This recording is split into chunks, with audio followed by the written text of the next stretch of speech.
right, everybody. Hello. It's a Monday. It's a big one. It's the end of some eras, the beginning of others. But most importantly, it's time to talk about Convergence. It's another roundtable night. We got a little bit of the news, a little congratulations at the top, and then we are diving into the latest from Zoraida Córdova. But before we do that, I have one request. For the master of Christmas himself. I'm giving you that title, buddy. Punch it, Wes!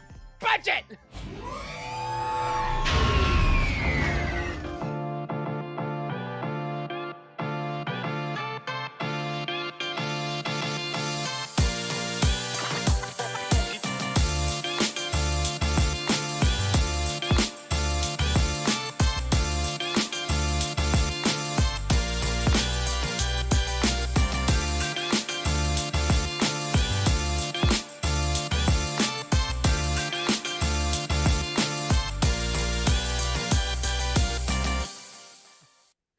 Hello, everyone, and welcome to a very special episode of The Living Force. I'm one of your hosts, Eric Eilerson, and joining me tonight for the last Living Force in my apartment ever is the full cast. They're not here in my apartment. Audio listeners, I'm sorry. I didn't mean to try to deceive you like that. But they're here nonetheless to talk all about Convergence, starting off with the one, the only, the Sim Rig rookie, Dr. Corey Helton. Hello. Hey, buddy. Hello. Thank you for having us, as always, Eric, even though we're not in your apartment or, you're not hosting in any way, but, it's good to be here. It's symbolism. It's a metaphor. That's right. Yeah, I like it. Absolutely. Happy to have you, buddy. Always excited for good roundtable nights. And next up, of course, we have the guy who is relaxing, probably the most he's ever done on a roundtable episode. It's Dr. Charles Hankel. Hey, man. I'm chilling. This is nice. Is this what it's always been like? I don't know. Yeah, this is very nice. I'm just here to talk about a nice reading experience and make fun of you guys along the way. That's right. You're just here so you don't get fined. I like it. We'll go into a little bit about how this roundtable will work out if you missed our last one here in a bit, but not before apparently who I now call the master of Christmas, the master of puppets, and the master of my heart, Wes Jenkins. Master of Puppets. That is a fantastic song by my favorite band of all time. Yes, I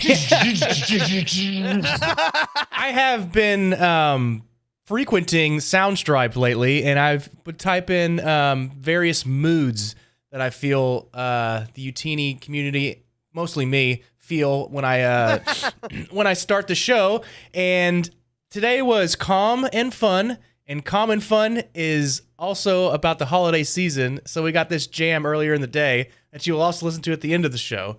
But they're putting some good ones out, so I'm glad people are actually enjoying it. Do you ever just type in weird stuff? You ever just do indigestion or something like that and just see? Angry and calm. That's just how you are at work every day, right? That's just like simmering underneath the whole time. Fine. Well, I hope that all of you watching and listening are angry and calm or enjoying a festive season. But more than any of that, I hope that you have or you are about to vote for the 2022 Utinis, because voting is live, everybody. I've been watching the results come in, but right now you can go to utini.com/2022Utinis. That's YOUTINEES, 2022 Utinis. And you can vote for the best of the year. We did all our nominations last week. Go watch and listen to that show to find out what is nominated, or just go to the link, utini.com/2022Utinis, and you can vote for all of our different categories. It has been fascinating. We have over 100 votes already in the first week. So thank you to all of you who have done so. You have through the month of November to vote. We're still getting the exact date of the 2022 Utinis under wraps, or we're keeping it under wraps. Meanwhile, we're trying to figure it out for the beginning of January. But go over there and cast your votes. Guys, have you all voted? I got to ask you. Yeah. I have voted, and you can vote through the month of December. December, yes. Not November, because it is December. Yes. The polls are open. Get one of those I voted stickers. I mean, we're not going to give you one. You have to print it off yourself. Digital ones. That would have been next year. That would be fun, yeah. Yeah. If you are voting for the 2022 Utinis, stay in line. Your vote will be counted. But yeah, thank you everyone that has voted so far. Share links with all your friends and get ready for the Utinis at the start of next year. All right, next up, what we have been loving this week. Let's just go around and catch up as friends do. Those of you on video may notice my apartment is Yes, even more full of boxes than normal. And I have next to me a single ball cap because every single Star Wars book that I own has been packed because, y'all, the moving trucks arrive in 36 hours. As of recording, Jeez. this is my last show in this apartment. Every video show of The Living Force has been done in this apartment. Wow. And I didn't realize that. that's it. I know. I thought of it just before the show started. Interesting. Then that's it, man. Then I'm out. Yeah. I mean, the three of Woo. us are close enough to one day do a live show again together. Oh, You know, yeah. Not me. Wes is not, you know, No. he's not invited. He When I- can't come when he he can't come into retires. the treehouse, you know. No, that's all right, Wes. We know that since you're the elder statesman, you're eligible for retirement in like 3 years or so. So then you can come and hang out with us and do live shows. It'll be fun. That would be the dream. But yeah, that's been my week. Mine's very easy. I've been packing all the time. I do want to share with you guys and the audience something that I've told a bunch of folks. Charlie and I, my partner, got to go have a little Christmas cheer. Charles, you inspired me last week with all your Christmasing. And we did go see White Christmas and It's a Wonderful Life on the big screen, back to back, at a local theater here in Chicago that does it every single year. It's one of our favorite traditions, probably literally the thing we're going to miss most about the city. So in the midst of finding out you have way more stuff than you ever thought you did, and watching your packing estimate quote just rise and rise and rise and rise, there's been a little bit of Christmas cheer in my week. So that was it. That was it for me. My brain is empty. I feel empty. I wouldn't be surprised if you found somewhere in Charlotte that did that kind of thing. Kayla and I looked.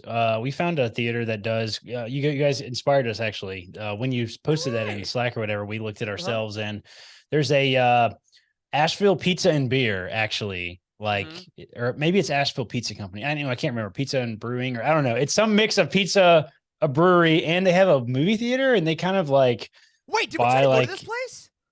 Oh yeah, that's the place Wait, we tried to go that's- to and we that's the couldn't place go. we- Yeah, yeah. We yeah. couldn't go. Oh my God! That's wait a right. minute. I forgot you guys were with me. We almost went there. When we went there. Yeah. That place. Yeah. They show movies like they're doing a whole bunch of Christmas movies. Like every week they're doing a new one, like Elf Awesome. and Christmas Vacation and A Christmas Story, like kind of classic movies I and love stuff. that. So yeah, Yeah. we're gonna try to catch one. So it'll be fun. Yeah, we're looking at. There's one in Charlotte, I think, called the Independent Film Theater, Independent Movie something. It's opened like in June. We saw, and they're showing like Muppet Christmas Carol this week, and I'm Nice. like, there we go. Heck yeah. Yeah. That's That kind it, of Charles. thing I'm is going to cool. drag you to everything. It's gonna be great. Yep. How are you guys? How are your weeks, guys? What's new? I've missed you. I miss you. We had a massive hiring week at Utini this week, actually. Oh yeah, go through that. Yeah, we've grown a lot in the last year. We haven't talked a whole lot of this stuff publicly, but like we are over 40 people now on the team, which is insane, to be honest. And we realized about 28 people or so that like that is too many people to manage. Like it's just getting out of hand. So we were having to like kind of restructure the whole company, and we have recruited some really, really good talent that's helping us do that kind of stuff. And we did a big internal hiring, even though it's not hiring because nobody's getting paid yet. One day, maybe, you know, but we did a big internal hiring thing and put a bunch of new managers in positions and stuff. And it's been exciting. We interviewed like 12 people this week. Emma and I, Emma from Cosmic Force, we jumped in a bunch of interviews with folks and had a really, really good time and got to talk about folks that have been here a long time, people that are new. And it was honestly a good time. It's fun just to, you know, we're all remote, so we don't really ever get in a call. I mean, some of the folks I don't think I have been in a call with like since we brought them on. Sometimes that was like 2 years ago, right? So Yeah. you know, it's cool to do that. Basically, the Christmas party is the one time a year most of us may get to see each other's faces for the one time a year, but Yeah. that's generally it. We really try not to do big meetings like that. So that's been fun. It's been very busy though. That's a lot of interviews in 1 week. So Yeah. So hopefully this will translate to all of you watching and listening to a lot of great Utini stuff over at utini.com, a bunch of the shows. Because every time we talk about hiring on a larger scale, it's because we want to make things more efficient, and we realize that there are things we want to do and say, hey, who wants to do this? And I'm always constantly amazed as someone who finds their life to be very busy and stressful that every time we ask that, it seems like we have people on our team who we already love and know that are like, yeah, love to. Here's a really like PowerPoint presentation of how I would fix things. Yeah. And here's why I'm so qualified. And I'm like, oh my God, every day I'm so glad that there were no other employees when I joined Utini and the bar was on the floor. Because y'all are too qualified at this company.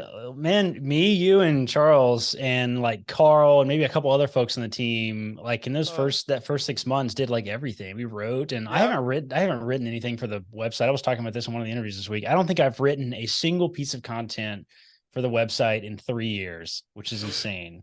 Like. That's nuts. And I don't think that's the reason our metrics have gone up. It's not that it's 1 to 1. I'm just saying that happens to be the trajectory. It's causation, not correlation. Yeah. Correlation. Yes. We will. There you go. Yes. Very good. Brainwave. Shameless plug though. We will probably start doing this a little more often though. As we're making organizational changes, we're approaching the new year. So, if you're listening, you've been a listener for a while, and like you've maybe been thinking about volunteering or wanting to participate in some way, we do have a lot of openings kind of coming up and stuff on the team, particularly in the content creator front. So if you're interested, shoot us an email. There's a jobs section or something like that at the bottom of the footer on the website and every page. So check that out. Fill out an application. Yeah, there is. It's pretty cool. A whole job section. We're going to update that and get it cleaner and make it really up to date. Right now, it's a little out of date. And there's a lot of positions that we've kind of filled that are there, but flip through that page. If you see something you're interested in, then, reach out. We especially want to add some more diversity to the team. We were talking about that a lot this week of, women and people of color and that sort of thing. Like there's just not enough representation in Star Wars and fandom in general, or honestly any media, but that's another story. So, if you fit the bill or you're interested and, shoot us fill out an application, it'll shoot us an email and we'll talk about it. We're open to adding more content creators. It's really funny how changing the organizational structure will do that, just for the record, though, because 2 weeks ago, if you would have said, we want to bring a bunch of new content creators on, I would have said you're nuts. There's no way we can handle that. Now I'm like, look at all these opportunities we now have. Oh my goodness, we have to do it all ourselves. Managers and stuff. So it changes things. So anyway, it's quite the tangent. Sorry. No, that was a crazy full week, man. Charles, I assume you were equally as fruitful in your labors, right? A lot of interviews this week that I ran personally as well. Elves, Christmas carolers. Exactly. Mormons, at least once or twice. Continued my my mission Christmas, and it has continued to be successful. I think this weekend, what do? We went to a different outdoor Christmas market. If you're listening to episodes back to back, it's not the same one that I was talking about before. We went to Carowinds, which is like the local theme park or amusement park, whatever the proper term is. I don't know. I'm not much of a park guy, but we went there. They do something called Winterfest. It's all Christmassy, and that was fun. It's right on the border of South Carolina and North Carolina. And then what else did we do? It was one of my friend's 33rd birthday, so we went to her party. And what else? Man, it's been so much. You went to Light the Night, man. I went to Light the Night. That was actually probably the best thing. How to forget that? Yeah, so the hat that Eric has on his table there for the Charlotte Knights, their stadium, they have another Christmas market called Light the Night. And this year they added snow tubing and they added a regulation ice rink in the outfield. And so I went and skated around and did fun stuff like that. So yeah, it's been good. I love this because I was talking to Charlie about this, that Charles, I've known you for years, and I never quite understood just how much of like a perfect Christmas prince you are. And it's so great because every friend group needs one person that like knows all the markets and has such a great time. And I'm not saying that I'm moving just for your sense of frivolity, but it's making me feel better about my choice. Well, I make a Christmas list with Nicole every year. It's a good word. And I do check it twice. And it's all the best things to do around here. So you can have a copy. Oh my God, I would love that. When you said I made a Christmas list, I thought you were like that adult that like still really gets into the Santa list and still like says I have to mail it. Like Nicole, he has to get it by the 21st. Which is fine. I don't know Santa's shipping schedule. Wes, I can only assume that, gosh, we all had such great weeks. They were busy, but they were fun. I'm assuming just had also a blissful, joyous time. Yes, very stress-free, zero stress, no stress at all involved. So if you tuned in to 2 weeks ago, I was complaining about not finding a computer part for my home build, and I found it. So I found the NVIDIA 4090. They had it available when I checked at work. I just left work. I didn't tell anybody I was leaving. I just left because these things are going to go like immediately. So I saw it somewhere in stock. I drove up there. I got one.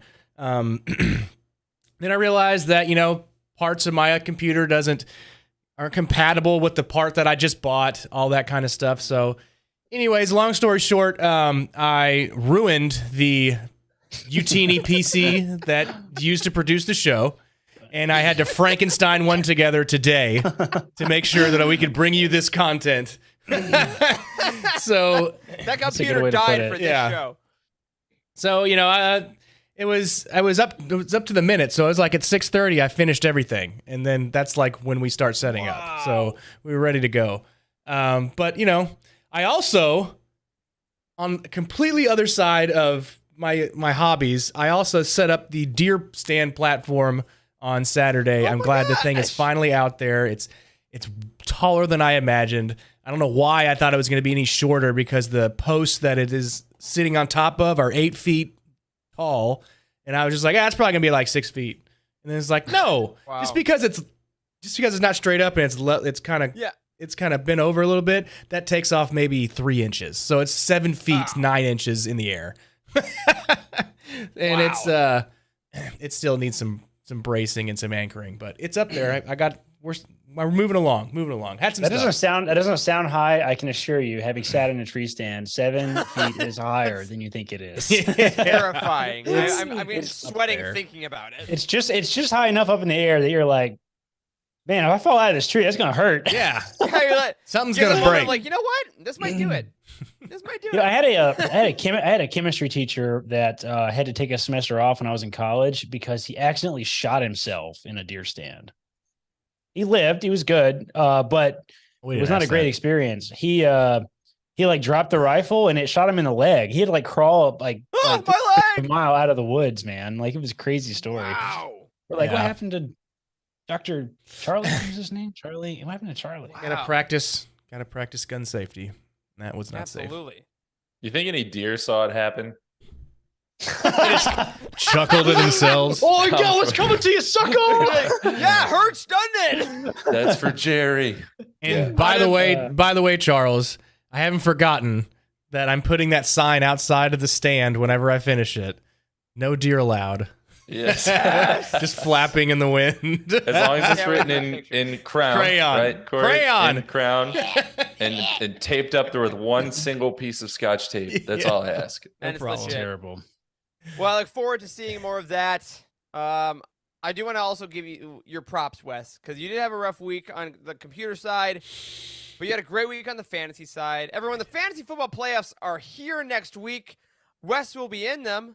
I will be watching the playoffs from the loser bracket because I won by a lot. I scored more than Wes this week. I had a great week. I'm not going to the playoffs. Playoffs? Not great, but Wes, I do want to say officially congratulations on you finishing the regular season in second place in our league. Thank you. Making the playoffs. So as of next week, I believe, let's see. Wes, you have a bye. So you got that first round bye. Congratulations. Put my feet up and not have to worry about anything, huh? Hopefully T. Higgins can fix his hamstring by the time he needs to play again in 2 weeks. Or at least they report it. Maybe they'll actually report it. Yeah. I do want to say that the week after me and my loving partner travel across the country for our new home that we bought, we are playing each other in the loser bracket of fantasy football. So it was a nice move while it lasted. Yeah. So great. I hope that all of you listening that do play fantasy are having a great time. Hope you all made the playoffs. And just remember, check those injury reports and don't stop starting Alvin Kamara. He's not going to be good this year. I'm sorry. We wanted him to be. That's your free advice. What happened, Alvin? That's also your free advice. He's not good this year. So anyway, that's what I got for the Utini Fantasy Update. I do want to say as the season climbs down, as I'm looking at my next move of my life and this kind of next chapter, I do love the Utini Fantasy League and a bunch of other fantasy leagues for all of you out there for like keeping this sense of normalcy. And it's really a beautiful thing that we all get to come together for this thing that doesn't matter. It really doesn't, but it's so fun. And yes, JG in the chat, congratulations for freaking storming into the playoffs. this week, scoring off freaking like over doubling your opponent's amount off the backs of Evan Ingram, fantasy stud. Gross, JG. You should feel ashamed. All right. Speaking of people who should feel ashamed, our patrons. No, we love you guys. Our patrons want to say thank you to everyone over at patreon.com/Utini who continues to support everything we do here on this channel, on the website. Again, all those hiring managers that we put to work this past week and in the new year now know what resources the website has, what we can afford to do, if we need to do anything else as far as additional tools and build projects like some secret things we have brewing are all because of you, and we thank you all so much for that. If you do want to help support everything we do here and get a couple extras, like some extra shows, like some movie commentaries, like our whole behind-the-scenes vlog of our trip to Asheville earlier this year, go to patreon.com/Utini and join the family. All right, now it's time for 2 quick pieces of news in the Star Wars Weekly Roundup. It's the Star Wars Weekly Roundup. All right, 2 pieces of news, as I said. Number 1, guys, it's time for us to give a huge congratulations to something that happened today. Diego Luna, ever heard of him? Cassian Andor himself was nominated for Best Actor in a drama for a Golden Globe. Look at that. Well-deserved. First Star Wars actor ever. In TV, Really? at least. Okay, first, yeah. But second Star Wars actor since, do you guys know who the only other Star Wars actor to get nominated for a Globe? Wait, is it Golden recent? Globes just TV? It is, no, it's TV and movies. Oh. Think. Alec Guinness. Yes, sir, Charles. Very First good. one Very since good. Sir Alec Guinness. Over 40 years since a Star Wars actor has been nominated for their performance. Wow. I mean, but like, yeah, right? Like deserved. Yeah, Like, well like, of deserved. course. Yeah, well deserved. I'm a little surprised, honestly. It didn't get more nominations. I think the internet was collectively surprised that Andy Serkis was not nominated, and that Stellan Luthen, Skarsgård. Stellan Skarsgård wasn't nominated Tough either. stuff this year, but Yeah, like none of those supporting actor or actress roles weren't nope. interesting. Nope, but Diego, namesake, so well deserved. We got if one. Somehow, if somehow you watched or listened to our show and haven't watched Andor yet, I don't believe you. But if your friends haven't, use this. Be like, You're a dirty, rotten liar.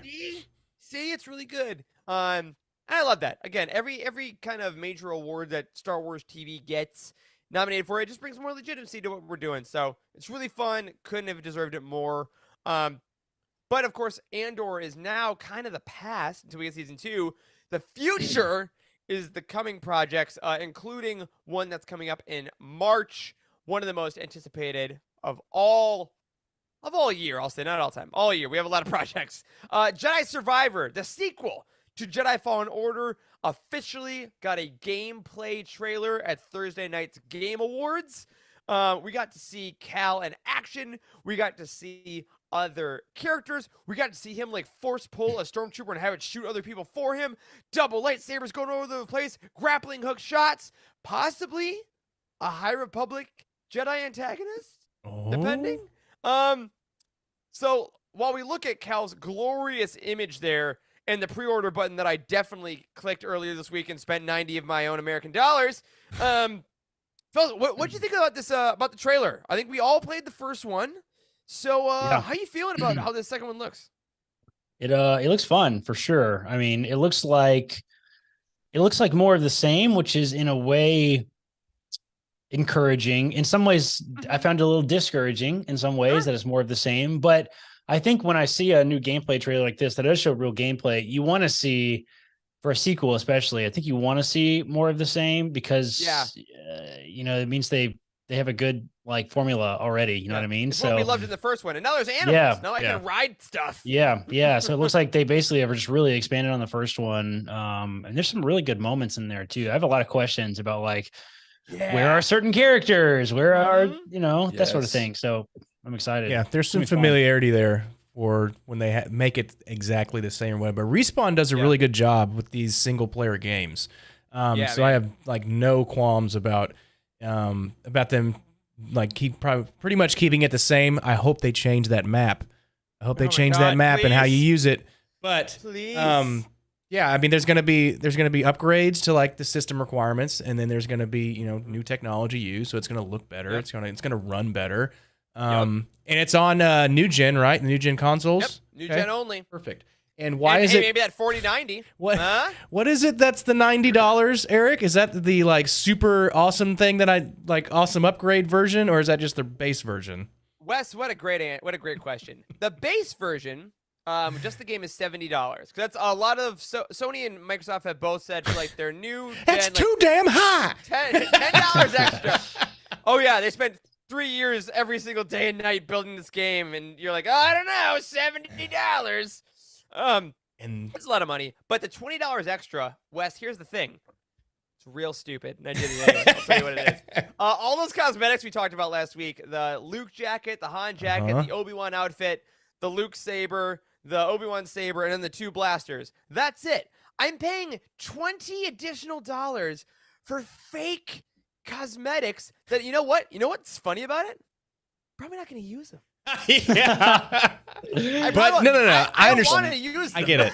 I get it. But I But need just them. to know that you have them, I get it. I will grind out like unlocking weapons and stuff that I will never use ever in a game. But is knowing that so- I have it Listen, makes me feel it better. is stressful playing Call of Duty with Wes. Every single time I play, I feel like I'm working. We've only played together like twice, and it's just like he's like, I gotta unlock these weapons. I gotta unlock these. I'm like, dude, just play the damn game. Like, what is You happening? gotta unlock No. the weapons. He's like stressed out, man. It's like We're losing. Well, yeah, I have to crouch behind a boulder and get 3 sniper headshots for people that are jumping. Like, that's all I can do. See, Eric gets it. Eric, we need to play together.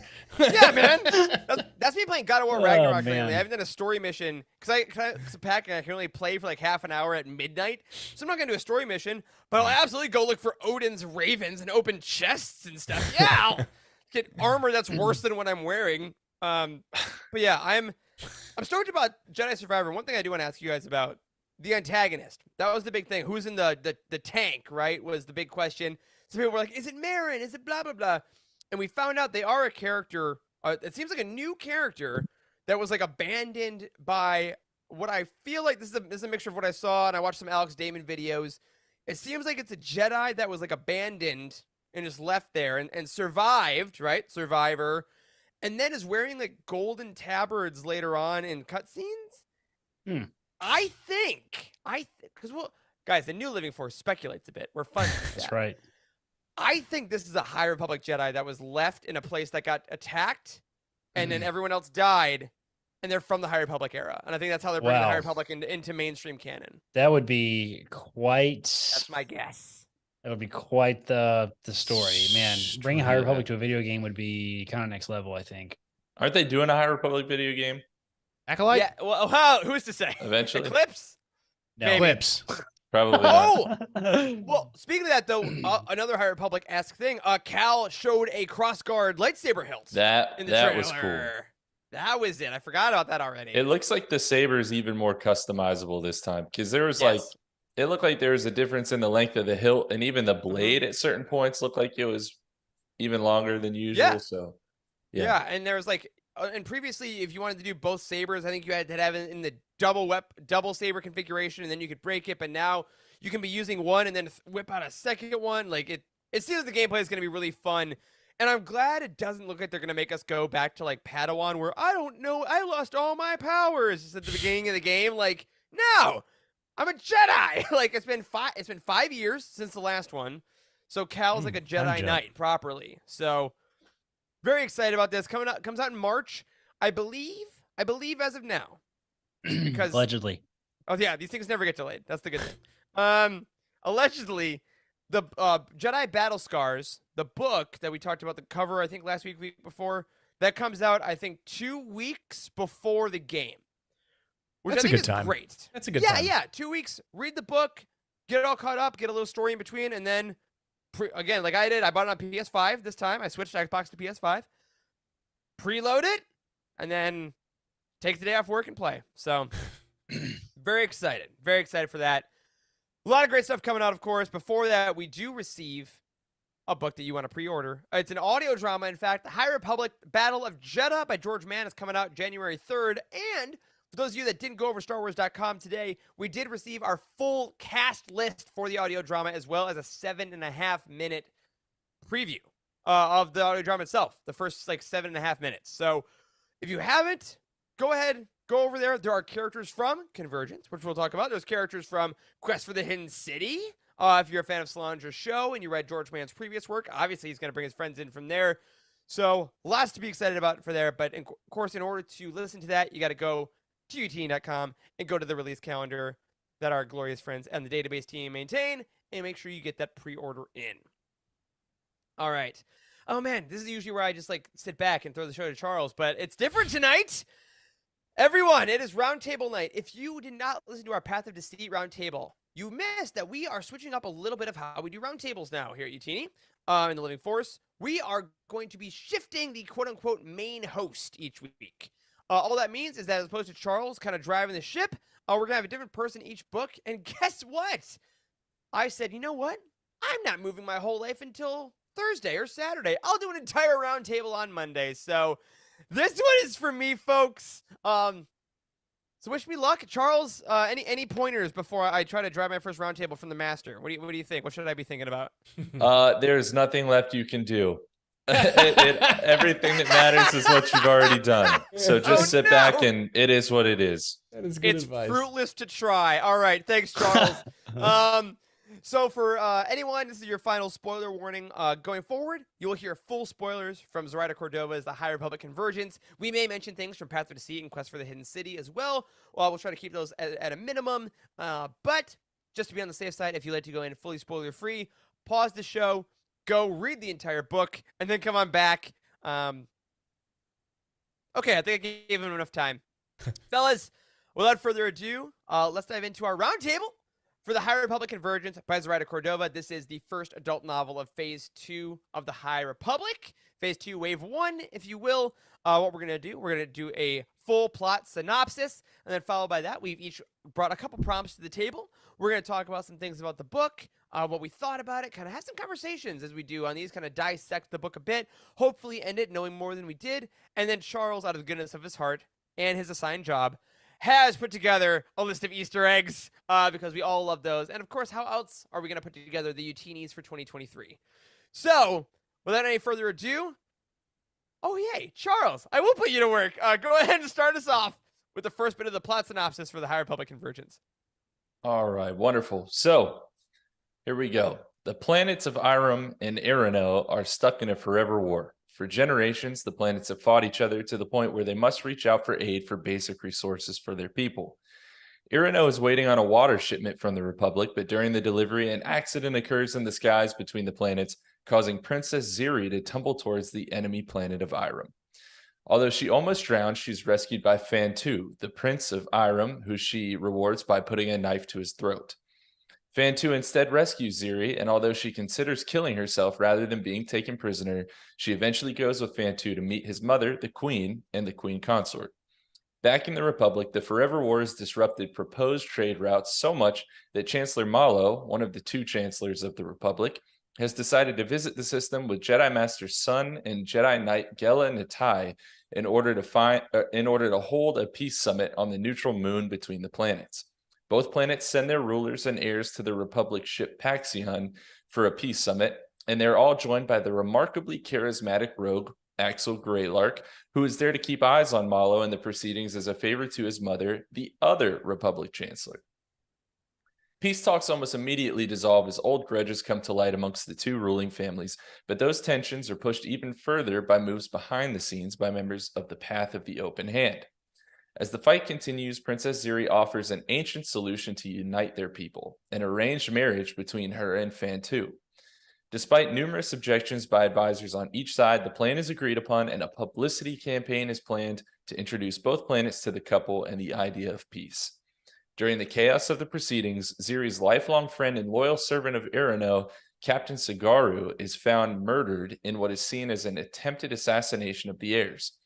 A protest breaks out at his funeral, and in order to facilitate the peace campaign, it is agreed that Gela and Axel will act as bodyguards to take Ziri and Fantu across the planet's surface. The first outpost the group visits finds Ziri challenged to a duel by a native of Irano. Despite Fantu's desire to protect his future wife, Ziri accepts, wins, and the bond between the couple grows stronger and stronger. The peace campaign continues with the crew discovering warriors that believe the war is still going on, and through trials and battles, Ziri and Fantu only grow closer, but so do Axel and Gela. Despite Axel's hatred of the Jedi, there's something about Gela he can't deny. It is revealed that Sagaru's death was caused by Rev Farrell, the son of Ziri's father's trusted advisor, and he has become the leader of the Children of Arano, an extremist group that refuses any kind of peace talks. However, the threat is momentarily muted as another agent of the Path of the Open Hand attempts to assassinate Ziri, but she is captured just as we learn the identity of another one of the Path's agents, Axel Greylark himself. He is the Mother's Agent of Chaos. Before the assassin can reveal Axel or anyone else's identity, she is murdered in her cell, and an invitation to an illicit space station, the Hesperus, is discovered on her body. Axel and Gela travel to the station and meet Nay Medine, one of Axel's old contacts who means to kidnap Gela, so she fights for her as a gladiator. Axel almost takes the deal to clear his own bounties, but instead, the two break out after getting the information they came for. Miraculously, the wedding of Ziri and Fantu is almost here, and before the ceremony, Fantu has Axel take him to an Irem facility. Back when the Path agent was killed, he recognized her death as that of a Thiofire scorpion, and only one person has made poison with that venom, Fantu's own mother. The facility shows that the creation of the poison has continued despite Fantu being told it was all destroyed, but before he can shut everything down, a giant scorpion breaks free and attempts to kill him, but Axel gets in the way. The scorpion's poison sends Axel into a flashback where we discover that he was the one smuggling parts to the mother to build the Gaze Electric, and he has never been able to wiggle out of her grasp. Axel thankfully recovers, and Fantu goes to confront his mother, who admits everything. Ziri overhears everything, but says that they should keep the facility active so that both worlds can be strengthened in the future. Everything calms for a single night as a grand party is thrown in advance of the wedding. Axel and Gela share an intimate dance before Axel slinks off, is almost assassinated by the Viceroy of Arano, and admits that he was the one who killed the Path agent. The wedding day arrives, and Axel leaves a bounty puck to draw all of the bounty hunters in the surrounding area to the wedding site, creating maximum chaos. Gela searches for him as the hunters descend on the wedding, and he calls to her through the Force, eventually leading her to find him holding a detonator connected to a huge amount of poison vials. A giant battle breaks out at the wedding, but Fantu and Ziri pledge themselves to each other and seal their bond with a kiss before joining the fray. They fight alongside their people on Earth and Sky as Axel takes down the protective dome protecting the city. Gela finally gets through to Axel, but it's too late. The tower surrounding them crashes down, but Gela protects them with the Force as the surrounding battle ends with Ziri and Fantu victorious. When the dust settles, it is agreed that the official peace treaty of the Forever War will be signed at a neutral site, Jeddah. Gela informs her fellow Jedi that she will become a Wayseeker. She needs to see more of the galaxy, and through her conversations with Axel, her thoughts about the Force have shifted. His mother gifts her his ship, the Eventide. Axel, meanwhile, is imprisoned for his crimes, but his mind continuously goes back to Gela. The Mother of the Open Hand attempts to send him a message, but he destroys it and instead chooses to wait for chaos to find him. All right. So that was High Republic Convergence, the first adult novel we've gotten since The Fallen Star. Before we get into some specifics, fellas, I just want to hear what you thought of this book, just as a whole, as a reading experience. Charles, since you never get to do this, let's just start with you, man. How was your reading experience of Convergence? Tell us how you read it too, like what medium. Oh, yes. Yeah, what medium? Well, so first of all, great job, Eric, because those synopses are not easy, and that was great. I needed that as a refresher. Thanks, man.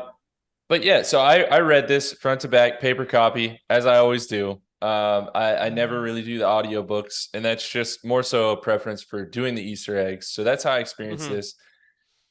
And I did enjoy the book. I think I struggle with some bigger picture things, but if I just take this book in and of itself, I think it's quite good. It's very much a character study. I mean, though there is obviously a lot of plot happening with this Forever War and whatnot, it doesn't really, as far as I can tell, at least move the overall plot of the High Republic. But I ended up doing something that I didn't think I was going to do in this entire phase of the High Republic, and that's grow to really love and care about these characters. Because in my mind, it was, if we're going back in time, spending a whole phase just giving context to the first phase, I just want to get back to those characters, right? Right, I right. love Belzetafar. I loved Loading Greatstorm, Stellan Geos, but I love those characters. That's who I want to get back to. That's what I want to learn about. And yet somehow I still find myself really caring about Fantu, Axel, Ziri, Gela, all these characters. So props to Zoraida Córdova for that. I still have my hesitations about using this much real estate for something that I don't know that it really pushed the dial forward in terms of the overall narrative, but we'll get into that a little bit more later. Yeah, I love how you say that, and I want to jump on just on the back of that because I'm very similar to you, and then I want to jump over to Corey and Wes here. When I was reading the book, I found it very interesting at the start because it felt unlike a Star Wars book almost. Like it almost felt. I wrote this in my review for the site, almost more like Dune or something. Like it was very different, and I realized that as I just went into the story, I was having a great time, but in the larger narrative, I did have that moment that is pretty unique to Star Wars, honestly, of like, okay, but this is canon, right? What is this doing?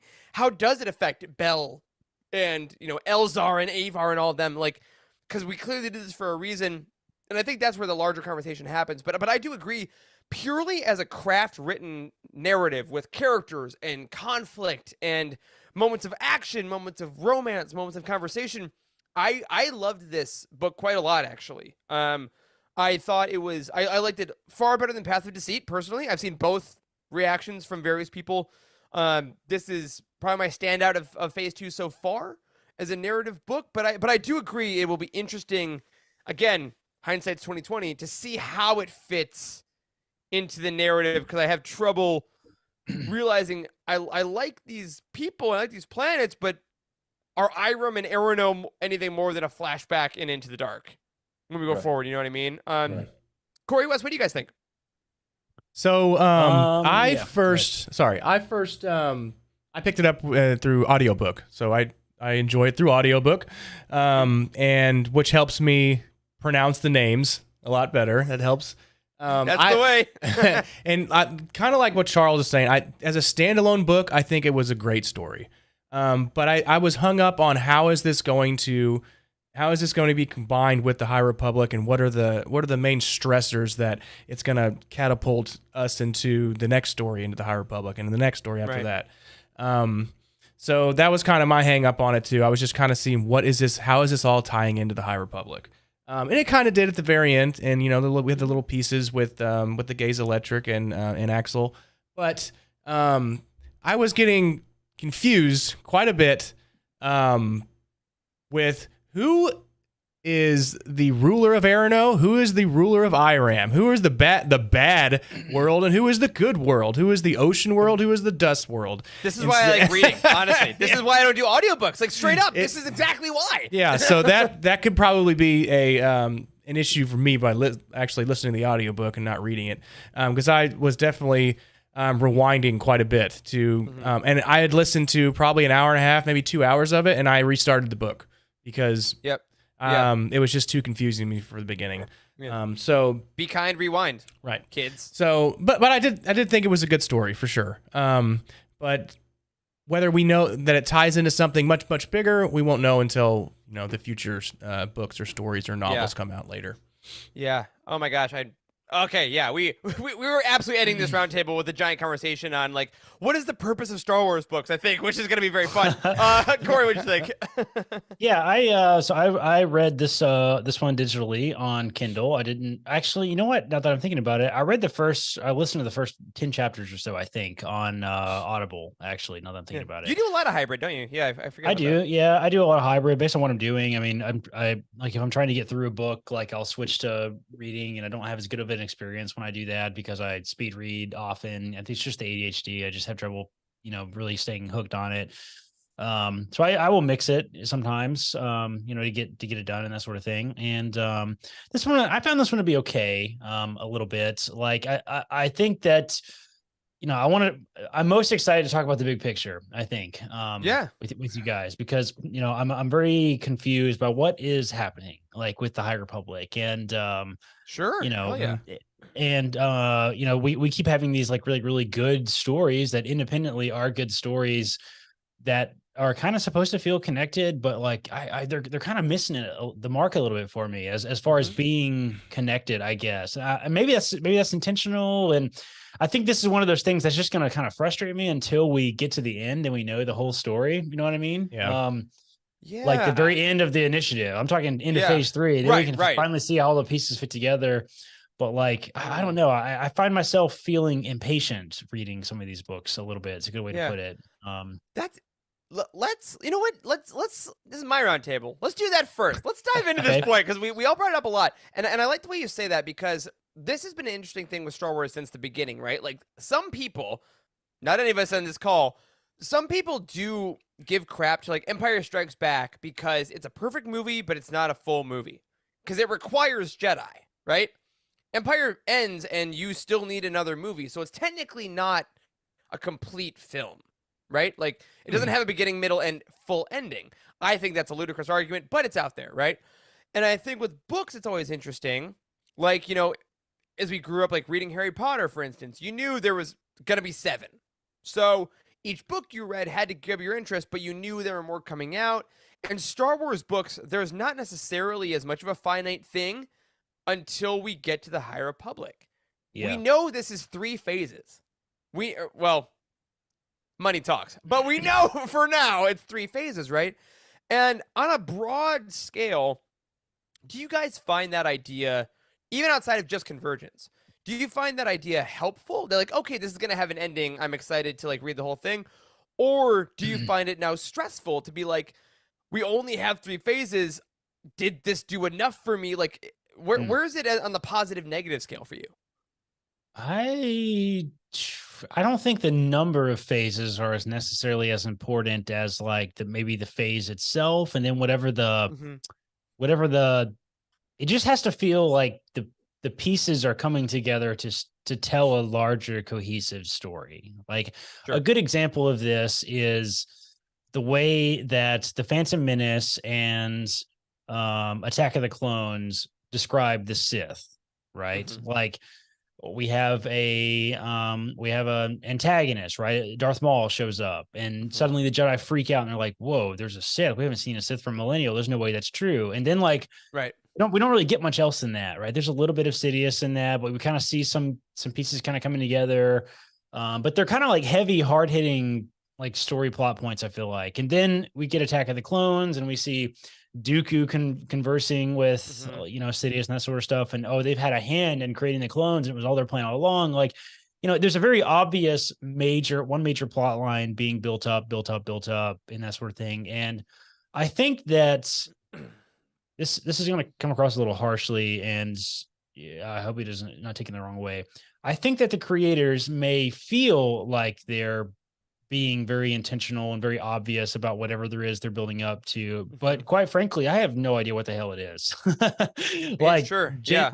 Genuinely, like it seems like we get a lot of pieces of like really, really good stories, like that are all kind of coming together to be some big thing involving Martian Rowe and whatever his family history and all that stuff. The path, like being the Rose, and then the Gaze Electric mention, like we get, you're right, snippets, But what is it? It's taken so long to get there, and we keep taking these big detours that like it feels like it could be a really big detour, a really good detour, but then we stop abruptly. A perfect example of this is the Dringir from last. Is that what oh wow, yeah, phase 1. Dringir from last phase, like that could have been an excellent story that was really dragged out and been a significant part. It could have been all tied into this, and maybe it still will be, but like it felt like we started with that really great, cool story about this other alien species, and then we just dropped it. It got shifted to comics, and then we never thought about it again, right? Like, so like what is happening with the Rose and the path? And I know we're only the second book into this phase and stuff, but like 3. We had Quest for the Hidden City. That's right. That's right. We're 3 books. Yeah, we're 3 books into this phase.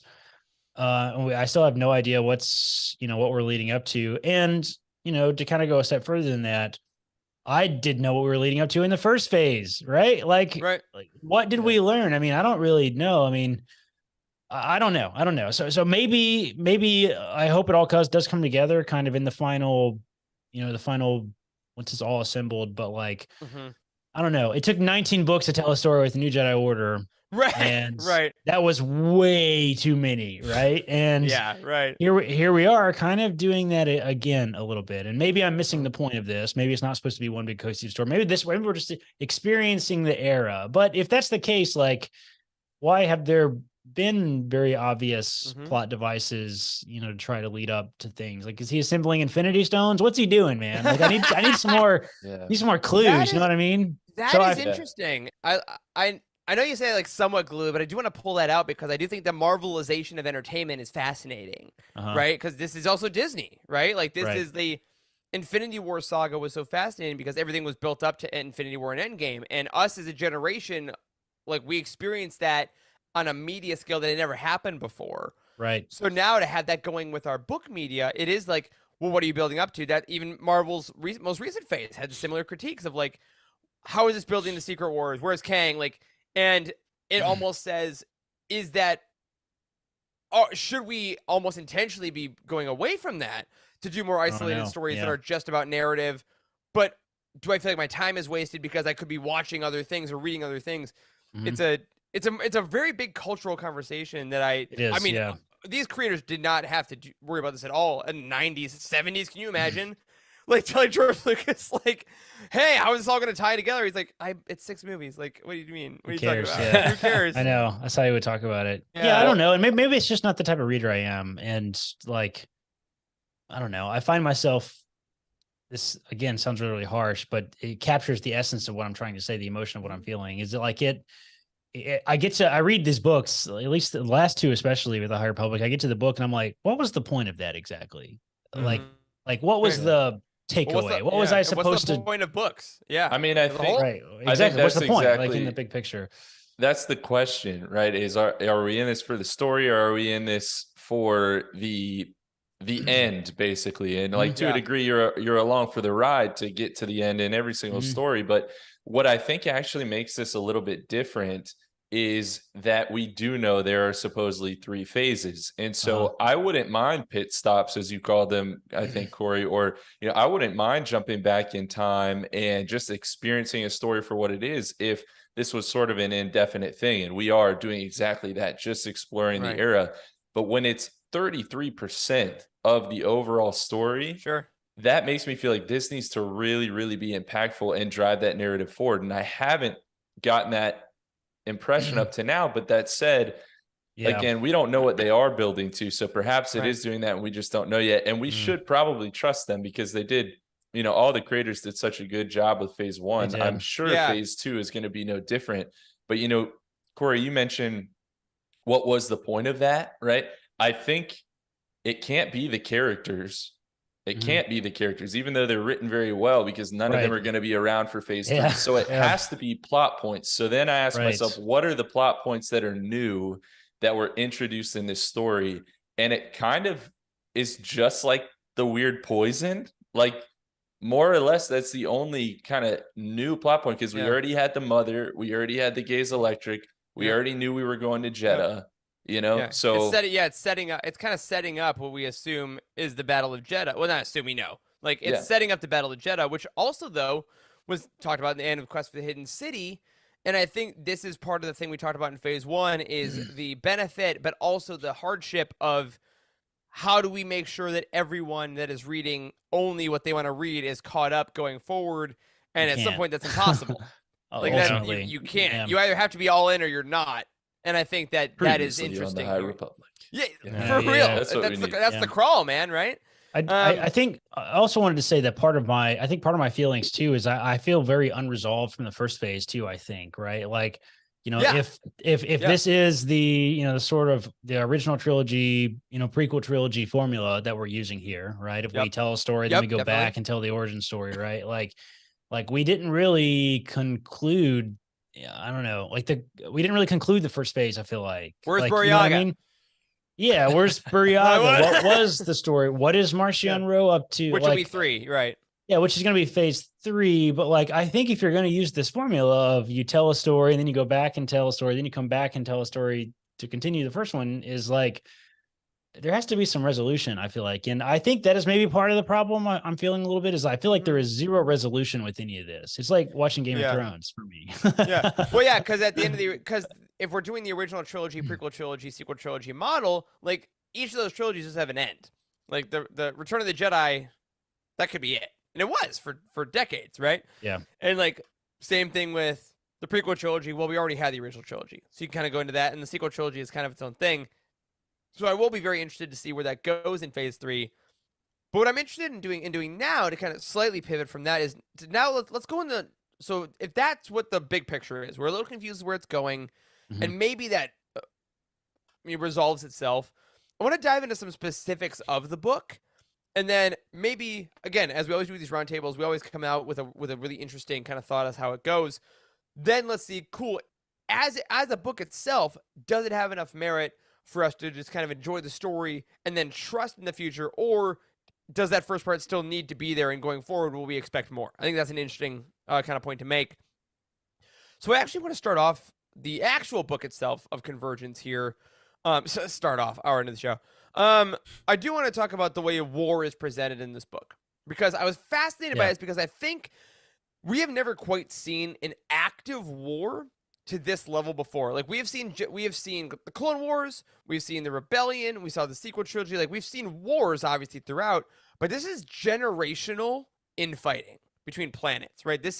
We are being plunged in as outsiders to kind of see what a feud is properly. Like warriors on both sides are so resistant to peace. There's a scene where they find warriors stranded that will not accept peace talks, because then they're like, then what am I doing? My entire identity is war. My leaders have abandoned me, but this is all I am. And then we see the new generation of Ziri and Fantu being so ready for peace, because they actually see from the outside how the fight has affected their people for their whole lives. So what did you guys think of this kind of view of war from the people, both outside of it with the monarchs, but also seeing the ground soldiers that have just kind of been identified by this? And then thirdly, lots of questions in this, by the Jedi who are coming in and being like, what the hell is going on? Like, what was this war like as opposed to everything else we've seen in Star Wars? Oh, that's a good question. I think most of the time, I think it's a bit of a commentary on humans in general, but most of the time we see these wars waged and continued by older people who have been wronged and are holding grudges. Whether that's Anakin getting all of his limbs chopped off and being burned alive, which, to be fair, it's a pretty good thing to hold a grudge about. I'd be mad, yeah. Or it is, the monarch of Irano in this book. I mean, it's those people who can't let something go. Yeah. And war is old men talking and young men dying. Exactly. And it's I don't know. It's the young people that kind of step forward and say, I'm willing to kind of wipe the slate clean. And that's what we saw from Ziri and Fantu. And I'm sure all of us have experienced where maybe you've been in some dumb argument with a friend or a sibling or something, and literally all it takes is for one of the two of you to be like, this is stupid, I'm sorry. And they're like, yeah, me too. Like, this doesn't actually matter. But before that, you're ready to fisticuff this person. Yeah.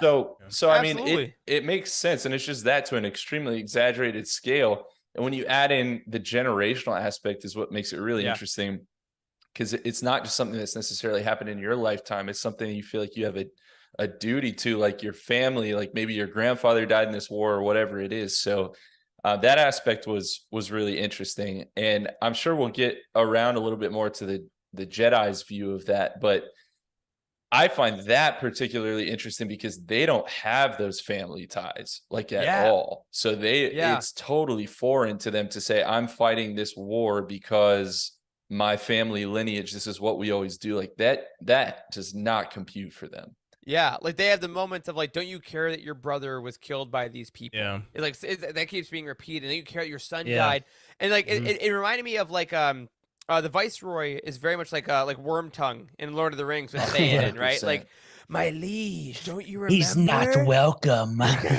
Gandalf. Like, and then eventually, like Wormtongue, he gets cast out. And he's like, hold on, I need to listen to my daughter who's actually speaking truth. Very Eowyn-y. I mean, I'm actually, as I'm saying this, just realizing how literally this is what it is.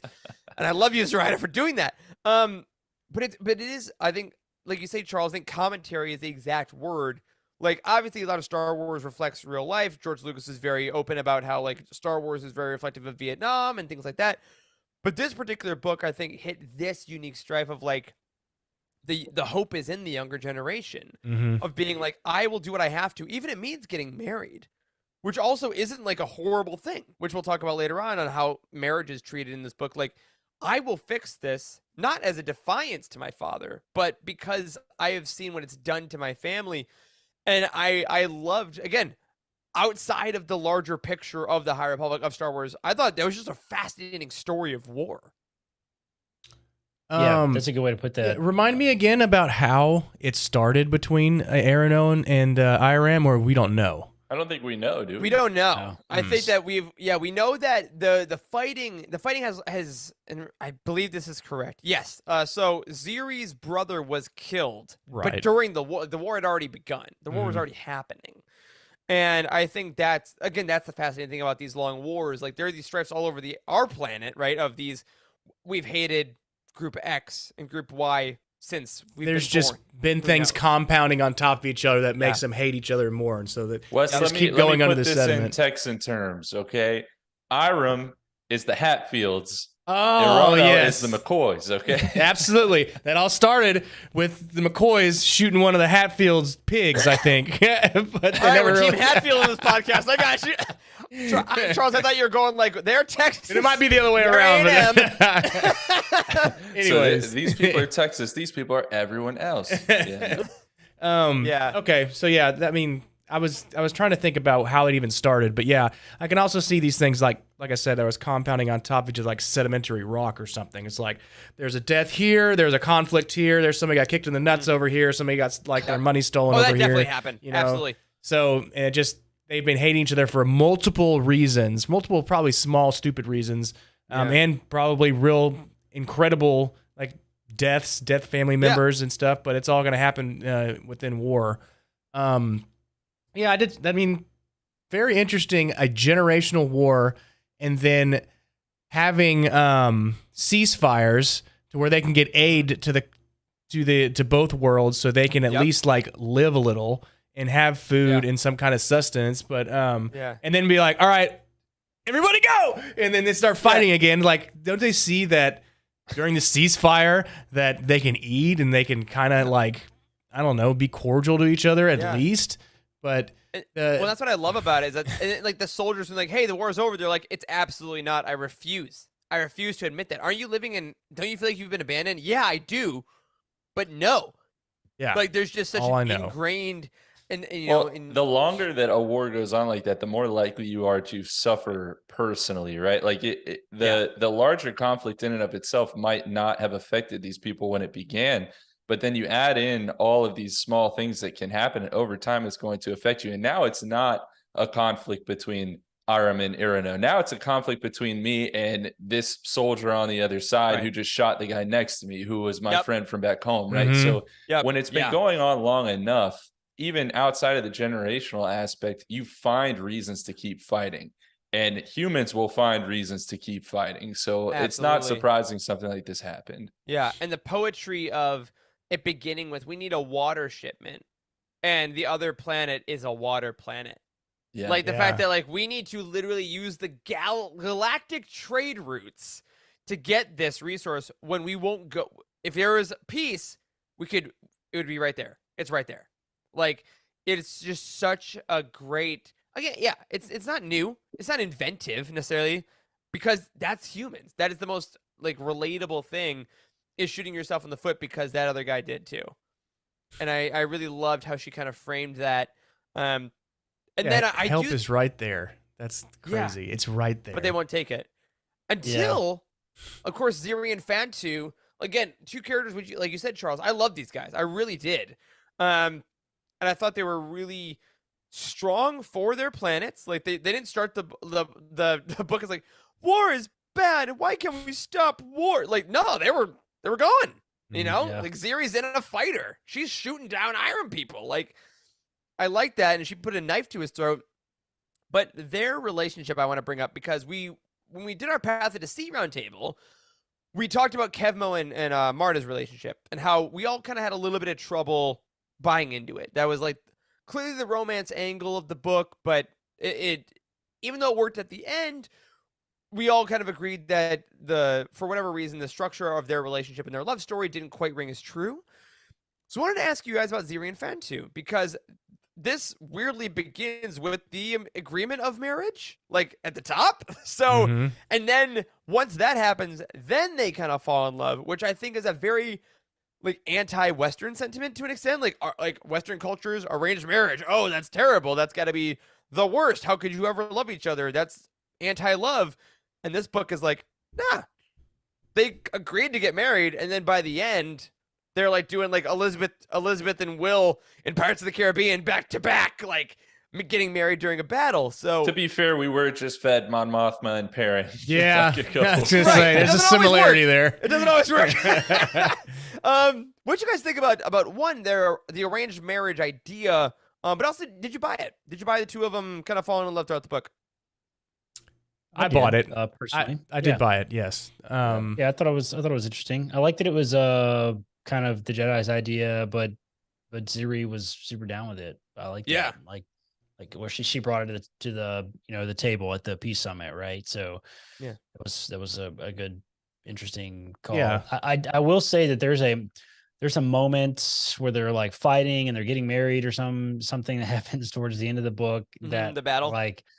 Yeah, I guess it was in the heat of the battle or whatever that he says something like, I am madly in love with you, or I'm deeply something in like love that. with you. And I literally had to put my Kindle down to cringe as hard as I did. Let me tell Like, you, I was like, it wasn't any better in Audible either. And then you look at your wife and you're like, I can never say that to you. That sounds fake. Oh, jeez. Exactly. I would never. That's exactly what happened. Yeah. But she says, I know after that, which was a nice touch. Yeah, I agree with that. Doesn't she shoot someone? Yeah, Oh, that's yeah. why he said it. Yeah. Why he said it. Yeah, she shoots someone, but there just haven't there wasn't the reason it was cringy was not because of the line. It was because we hadn't really seen a lot of romance between them up to that point. I mean, like they implied that like there was potential there and they could fall in love and they were kind of into each other, but like I don't think they ever implied that Fantu is deeply, madly in love with her. You know what I mean? Like it felt the same way that when Padme says it in Attack of the Clones, right before they go into the Geonos and well, that worked out fine. He goes, I am. What did she says? I'm truly, deeply in love with you. And then they kiss, and it's just like, are you though? Because like we were just talking about, how much you were not into each other while you're wearing a leather outfit like on a fireplace a mere moments ago. The amount of times that scene comes up organically on this show is just worrisome. True, it is worrisome George. indeed. So I mean, I think the answer to this question is difficult because there are a lot of different kinds of love, right? And a lot of levels to even those different kinds of loves. And it goes beyond just like, is it romantic? Is it familiar? Whatever it is. I don't think anyone would question how deep-seated their respect was for one another by the time they got to the end of the book. And I think that's where that was coming from. So like, yeah, it's not the same like Mustafar lava hot romance that Padme and Anakin had, but I don't know that it necessarily needed to be. So yeah, I agree. I bought it. I do. Also, I respect you. You respect me. We're both extremely hot. So like, I know. This Yeah, I could mean, I'm not saying I didn't buy the I hear you, romance. It just that particular level Yeah. in the moment felt a little out of place, I think. But I think which essentially is a good reflection of kind of this book in general. To me, walking away from the whole experience is it really tried to do a lot in one book. Like, we have like Dune elements, like you've mentioned. We have like kind of Game of Thrones elements with like the what are the Fireborn or whatever. Your Thyle Fireborn. It absolutely House of the Dragon quote. Yeah. Yeah. Oh my gosh. Like very Game of Thrones-esque. And now we have this whole like forbidden love kind of story in there as well, I guess, a little bit. So it tried to accomplish a lot, I feel like, which felt a little rushed to me towards the end of the book. Like if this would have been maybe 2 books, I think would have been a little bit more interesting, I think. And we've seen this happen a lot lately where they either put too much in one book or not quite enough in one book. You know, we felt the same way about the Sith book earlier this year as well. Yeah. Oh yeah. Well, and it's interesting too, because with Zoraida Córdova's last book, with The Crash of Fate, it all takes place in one day story. So we had a love story in one day. So like if you follow her, she really likes these like kind of like faster love stories, and it was interesting. Quick We plug like that one too. That was we were big fans of that book. Yeah. Last year. It was last year, wasn't it? Yeah. Oh no, this It was 2 years ago. Several years ago. 3 yeah. years ago? Three. Oh my god, dude! How many? Yeah, times- Gal- It's like a Galaxy's 'Cause it was Edge. set- yeah, it was initiative. Galaxy's Edge. Yeah. Oh, that's right. Time is not real. Yeah. No, it's not. If you're an audio only listener, I highly recommend looking on YouTube for that moment where Corey just realized how much time has passed, and it was pretty great. But I do want to do a quick pseudo plug. If you missed it, I got to interview Zoraida Córdova, and that should be recently on your audio feed, or if you're a YouTube listener, that's on the Spotify or Apple Podcast feed behind this episode. And I asked her about this because I was fascinated by how war and romance are linked together, and she had a very wonderful response to it. And one thing I liked about that, because I agree it is fast, right? And I think for me, as I was reading it, why it struck me was that Ziri and Fantu have been surrounded by war and death like their entire life. Whether it's this generational war, whether it's Fantu literally having to struggle to survive on the streets, things like that. They've known that like each day could be my last kind of thing. And I think at least I read in this, if you're in that environment all the time and you find someone, you can fall in love pretty immediately because you're like, you know what? I might die tomorrow. And I'm used to that. So maybe you're it. And I think this could be great. And I don't know how their marriage goes in life. Obviously, we'll see. I don't know. Maybe Iron Man or Arno both explode, knowing these writers. Who's to say? One thing that I found interesting about this whole thing was Fantu was the one that started it all, right? So he went and swam out and rescued Ziri. But then Ziri was the one that offered the marriage proposal, right? Yep. So so they're both kind of on opposites there, and then they come together. She has the decision for the marriage, and he actually like starts the process of them coming to terms with a peace treaty or some kind of with the marriage. They're basically setting an example for everybody, and everybody is to follow their example going forward. But some people, almost all people actually are the ones that are like, no, we don't want to do this at all. But they can see how it works from an example, and then maybe throughout the next generation, they won't fight as much or something. But we'll see. I like them being the example, and I also like them being such a team throughout the whole book too. Like that whole when she does the duel, as we said in the synopsis. Which is, again, if you've seen Dune, literally right out of Dune. I have a knife, you have a knife. Let's do this. Like I like that he was like, I need to defend her. Nope, she's got this, but I'm going to support her whenever way I can. How and the whole book is them figuring out how do I bet. Literally, Hype Man Fontu. Hype Man Fontu. We all need him. But like they really just kind of hyped each other up the whole time, and were really in conversation about how can I support you, how can I support you. She kicked the guy's ass too. Like, oh God, she destroyed him. It was great, and I love seeing them as from jump. Like they didn't really have a lot of fights. They were like, we're in this. This is gonna help our people. Oh, hey, you're pretty great too. This is awesome. As opposed to the second romance, the pseudo forbidden romance that we get, of course. What is Star Wars love more than a forbidden love, enemies to lovers story? Gela and Axel. That doesn't obviously end in the same kind of great way, but absolutely has those threads of romance. Has those like stolen looks. Does he think of me? Does he not? Should I leave the order? Like all of that is in there.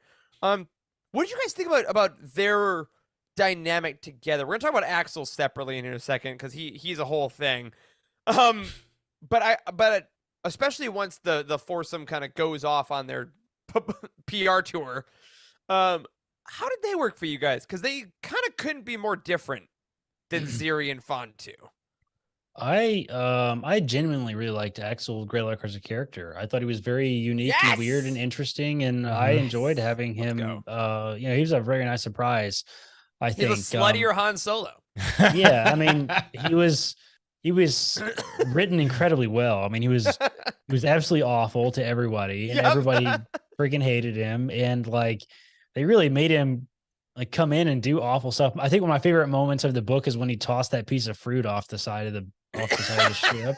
Yes. And they were like, "What the hell, bro? Everybody's starving to death on this planet." And he's like, "I'm allergic to that. I don't care about that." And didn't Gello like catch it with the force or something? She did, And she did. So the audio book does him justice with the way his voice is. So he's like a very prestigious English accent, and it's Mark Thompson, I mean, just fantastic. So it's so good. Kills it. Yeah, I mean, I think I heard he used a similar voice to Sinjir if you're for Aftermath fans. So if you like, I think it was it Amir on our team?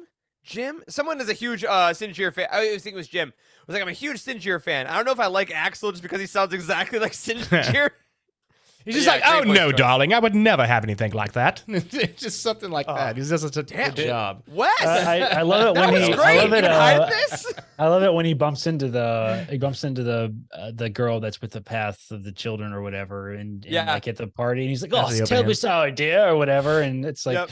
this is funny, man. Yeah. He had an English accent in my head actually. Now that I'm saying about it, and I don't think I had gotten to Axel yet when I stopped listening to the audiobook, so that's weird that happened naturally. His name is Axel Greylark, and also again, subtle plug for that interview. Zoraida goes over how she named him, how she came up with the name, and how that all worked out. So go check that out. Yeah. Can I say something surprising maybe to you all based on how you kind of described this, Eric? I got less of a two-way romantic feel between Gela and Axel than maybe you guys did. I didn't really necessarily feel that Gela felt strongly in a romantic way towards him. It felt more so to me like she just saw someone who could be better than they were and was trying I to can bring fix that out him. of him. Yeah, that kind of attitude. I do think Axel felt some sort of romantic thing towards her. I think the Maybe. end scene, the epilogue with him in prison definitely drove Thinking that about point her. home. But I don't know. I didn't necessarily get that from Gela. Maybe I don't know. Why is Axel even that interested in Gela?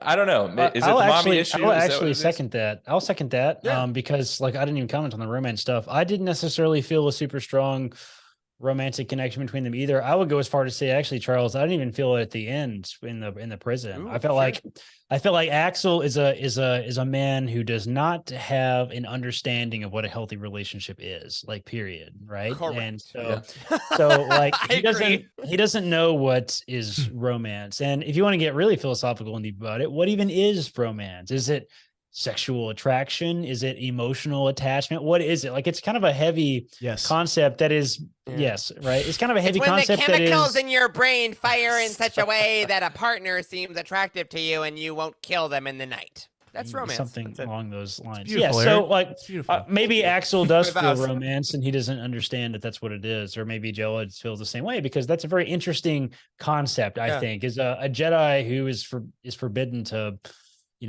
to have a romantic partner, and a character who's not emotionally capable of having a romantic partner. Yeah. That is a very interesting combination that I would maybe love to see explained a little bit more in depth. Maybe just a whole book about that concept. Maybe in Cataclysm, where he's on Maybe. the cover. I think he might have helped her, like make that decision of being a way seeker. She's just like she had these Just gonna ask feelings and that. stuff. So she probably thought, I mean, there's people, there are emotions, there are experiences that I have never even set foot upon yet, but there will be, and this is just an inkling of what I see in the world, and there's got to be more out there. So Yeah. for sure. And I do love It's a the complex way that- relationship that I enjoyed. Yeah, like Ziri and Fatu get we're gonna start arranged. We're forced into this. It shouldn't work. Our families hate each other. We end in a badass wedding where I'm in the air, you're on the ground. We have a great kiss, and then we fight battles and victory and all. Like that's how your marriage starts. Pretty dope.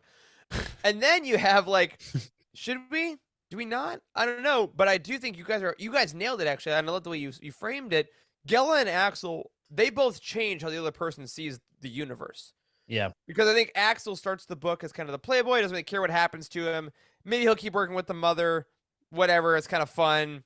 Who cares? And then he ends it by burning the note and being like, "I'm not part of that. That's not what I'm doing."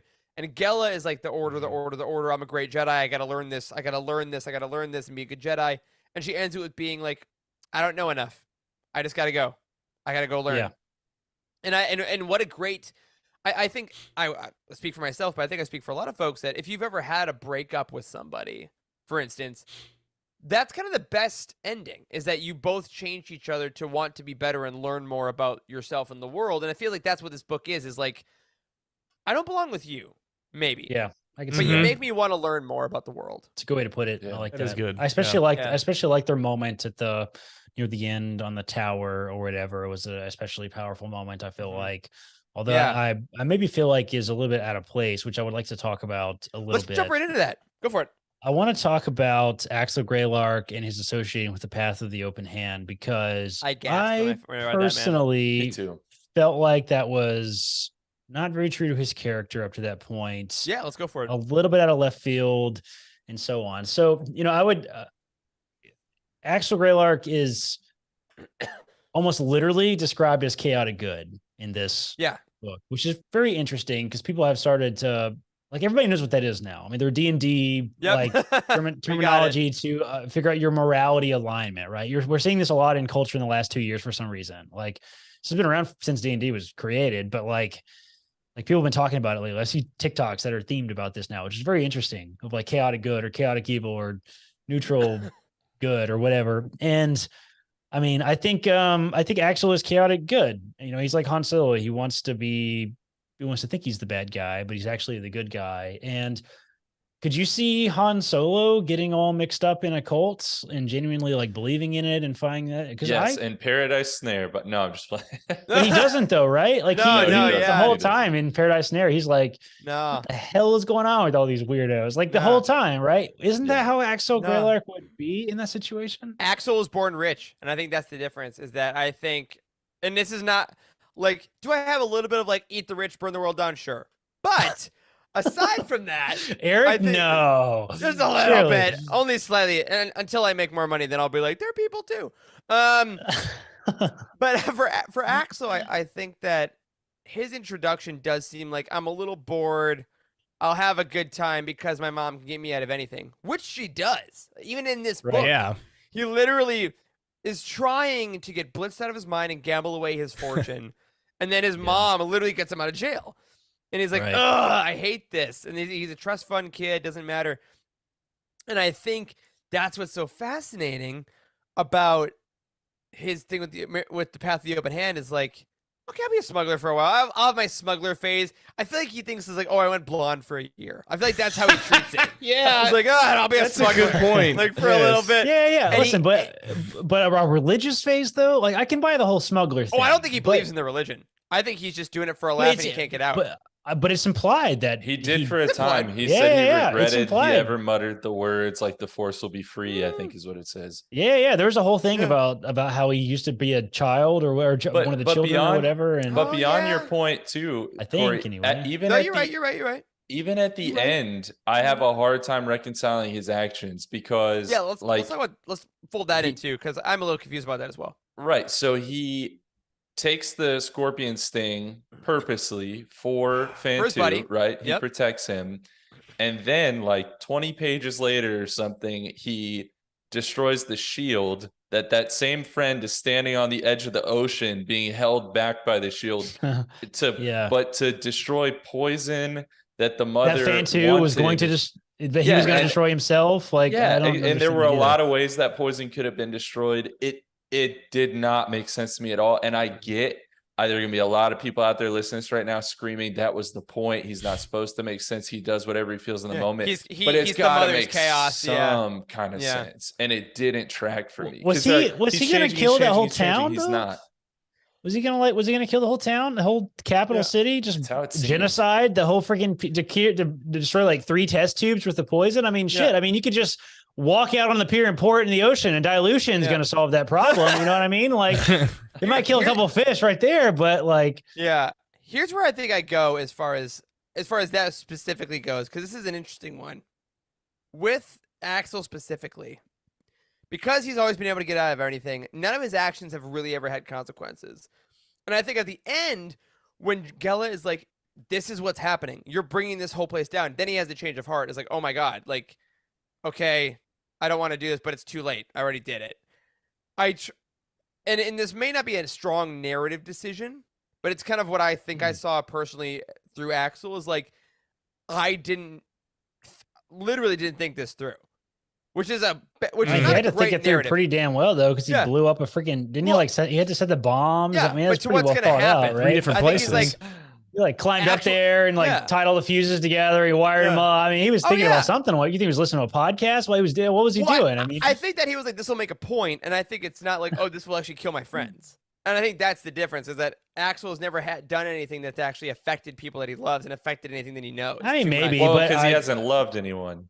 yeah, That's because he's it. not capable of love. I would make the counter argument that he makes plenty of tactical decisions earlier in the story, though. Like, he makes up that tactical, lie absolutely. about that was really clever, by the way. The lie about the guy that they came across and stuff. That was pretty. Oh, pretty yeah. cool. When he was Yeah, lying and to the he's, soldiers and, or he's, whatever. and he's killing people. Like, he's a messed up dude, and I will.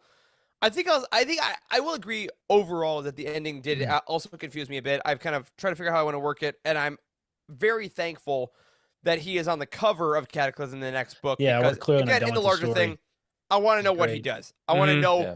what he thinks about this event, because Yeah, I me think too. that I want to that know would what be that is too. fascinating. And yeah, I don't know. Those pieces are quite put together. I'm interested to see what more we get from him as a character.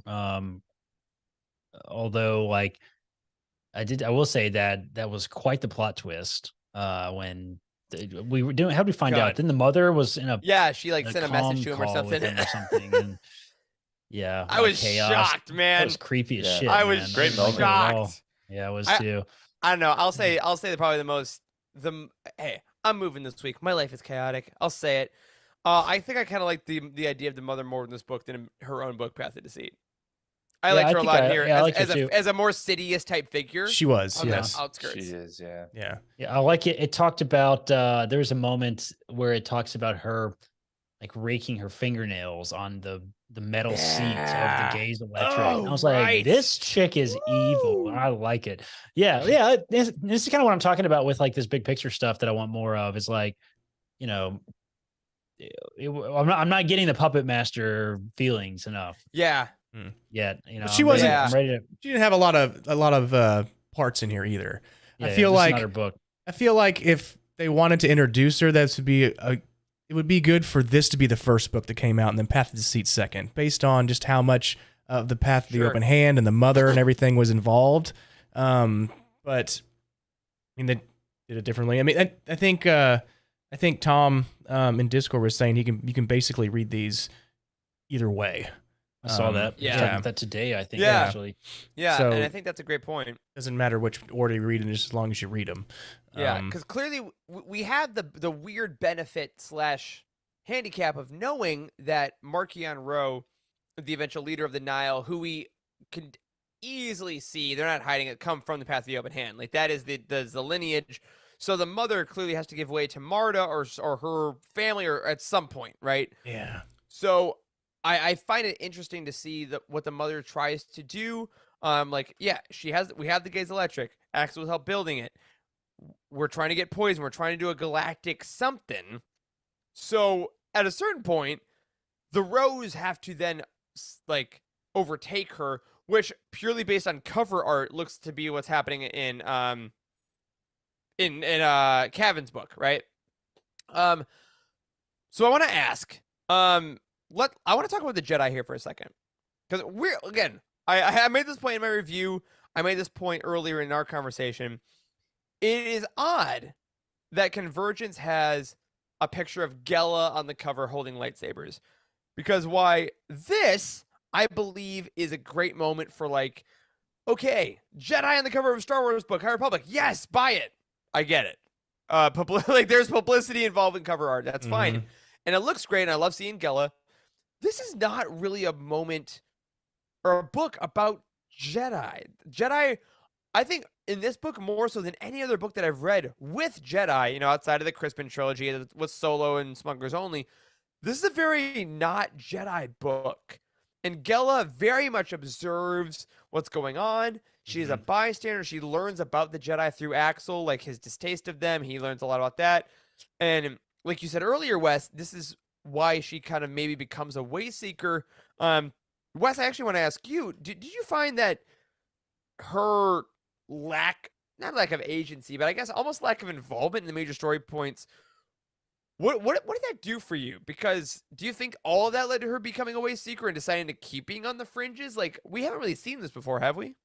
No, see, it made me think, that she was kind of. I don't want to say that she hasn't been involved in anything. She's been involved with like other conflicts and stuff before this, but we don't really know. She had the failed mission. Yeah, right. the failed mission that really kind of tore her up, and then they keep like, and then the Padawan that was there that kept like poking her and pushing the buttons on her. She's right. Yeah. What was that like? What would that do? Shut up! I'm very traumatized. But it's all. But with Gela and the other Jedi that were there, it's almost like that is what they should be doing. Like, that's what the Jedi should be. They should be overseeing. They should be watching, peacekeepers, if you will. They shouldn't be getting involved. Funny that. They shouldn't be getting involved. And that's kind of, I'm glad that they highlighted that they weren't getting involved. They said they were neutral, and they said they were there to help, like, coordinate this peace between the two worlds. So, but I think the conflict and the war that Gela was seeing, like, through her own eyes, being down there and seeing all that, also with Axel, it kind of made her think, like, why is this happening? And can I steer away from the Jedi and what I have been brought up and taught my entire life? Is there something else that can help these people other than just standing idly by and helping only when we're allowed to help? Yeah. And I think like that little bit of Jedi philosophy is fascinating and easily one that I think as we've done this podcast for the last 3 or 4 years, like we've seen really be integrated in Star Wars media as a whole. Like, should the Jedi be helping more? Should they be helping less? What should they be doing? Like, but Corey Charles as well. Like, what do you guys think of the idea of the Jedi in this book? Gela mainly, of course, but also, I mean, we got Master Creighton's son who will be in the Battle of Jeddah. Like, we saw some high-level Jedi here as well that just kind of stayed on the ship and let stuff happen. Like, very passive. I would agree that the story is not necessarily Gela's story. Like it felt a little bit like we were supposed to go on this really big journey with her to become a way seeker, and I'm still I feel a little confused about what the major...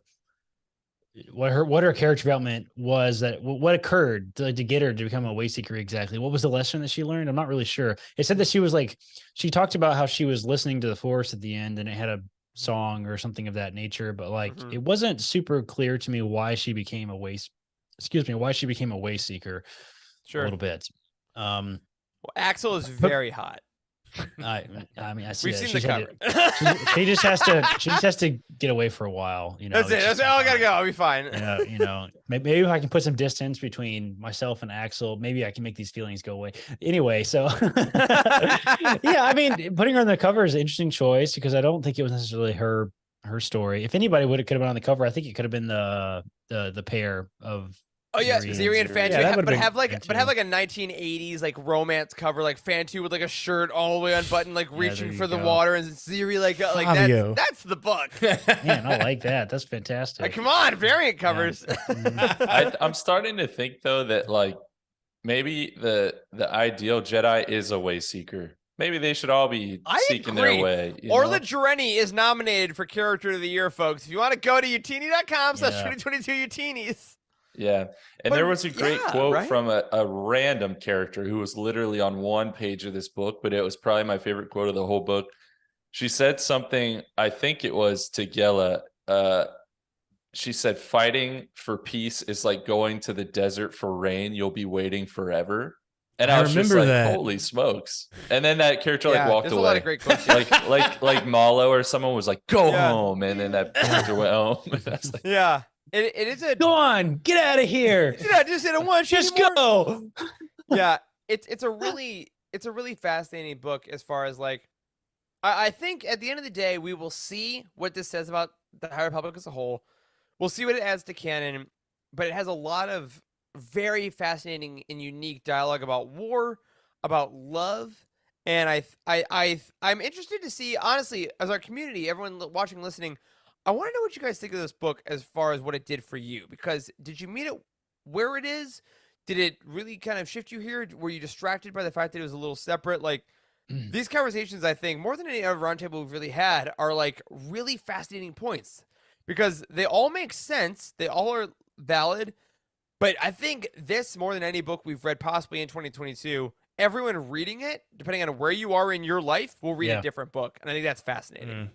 Yeah, that's a good way to put it. I think. I mean, the High Republic books are such a spectrum of telling a major story or being a very standalone-ish project, and like I think the High Republic books work when they kind of sit nicely in one of those camps, like kind of separately. Like I don't know that we've really seen maybe any of the books do an amazing job. Maybe Light of the Jedi, perhaps. Maybe Fallen Star Yeah. too. Of Yeah, like. yeah. Kind of really putting all the pieces together.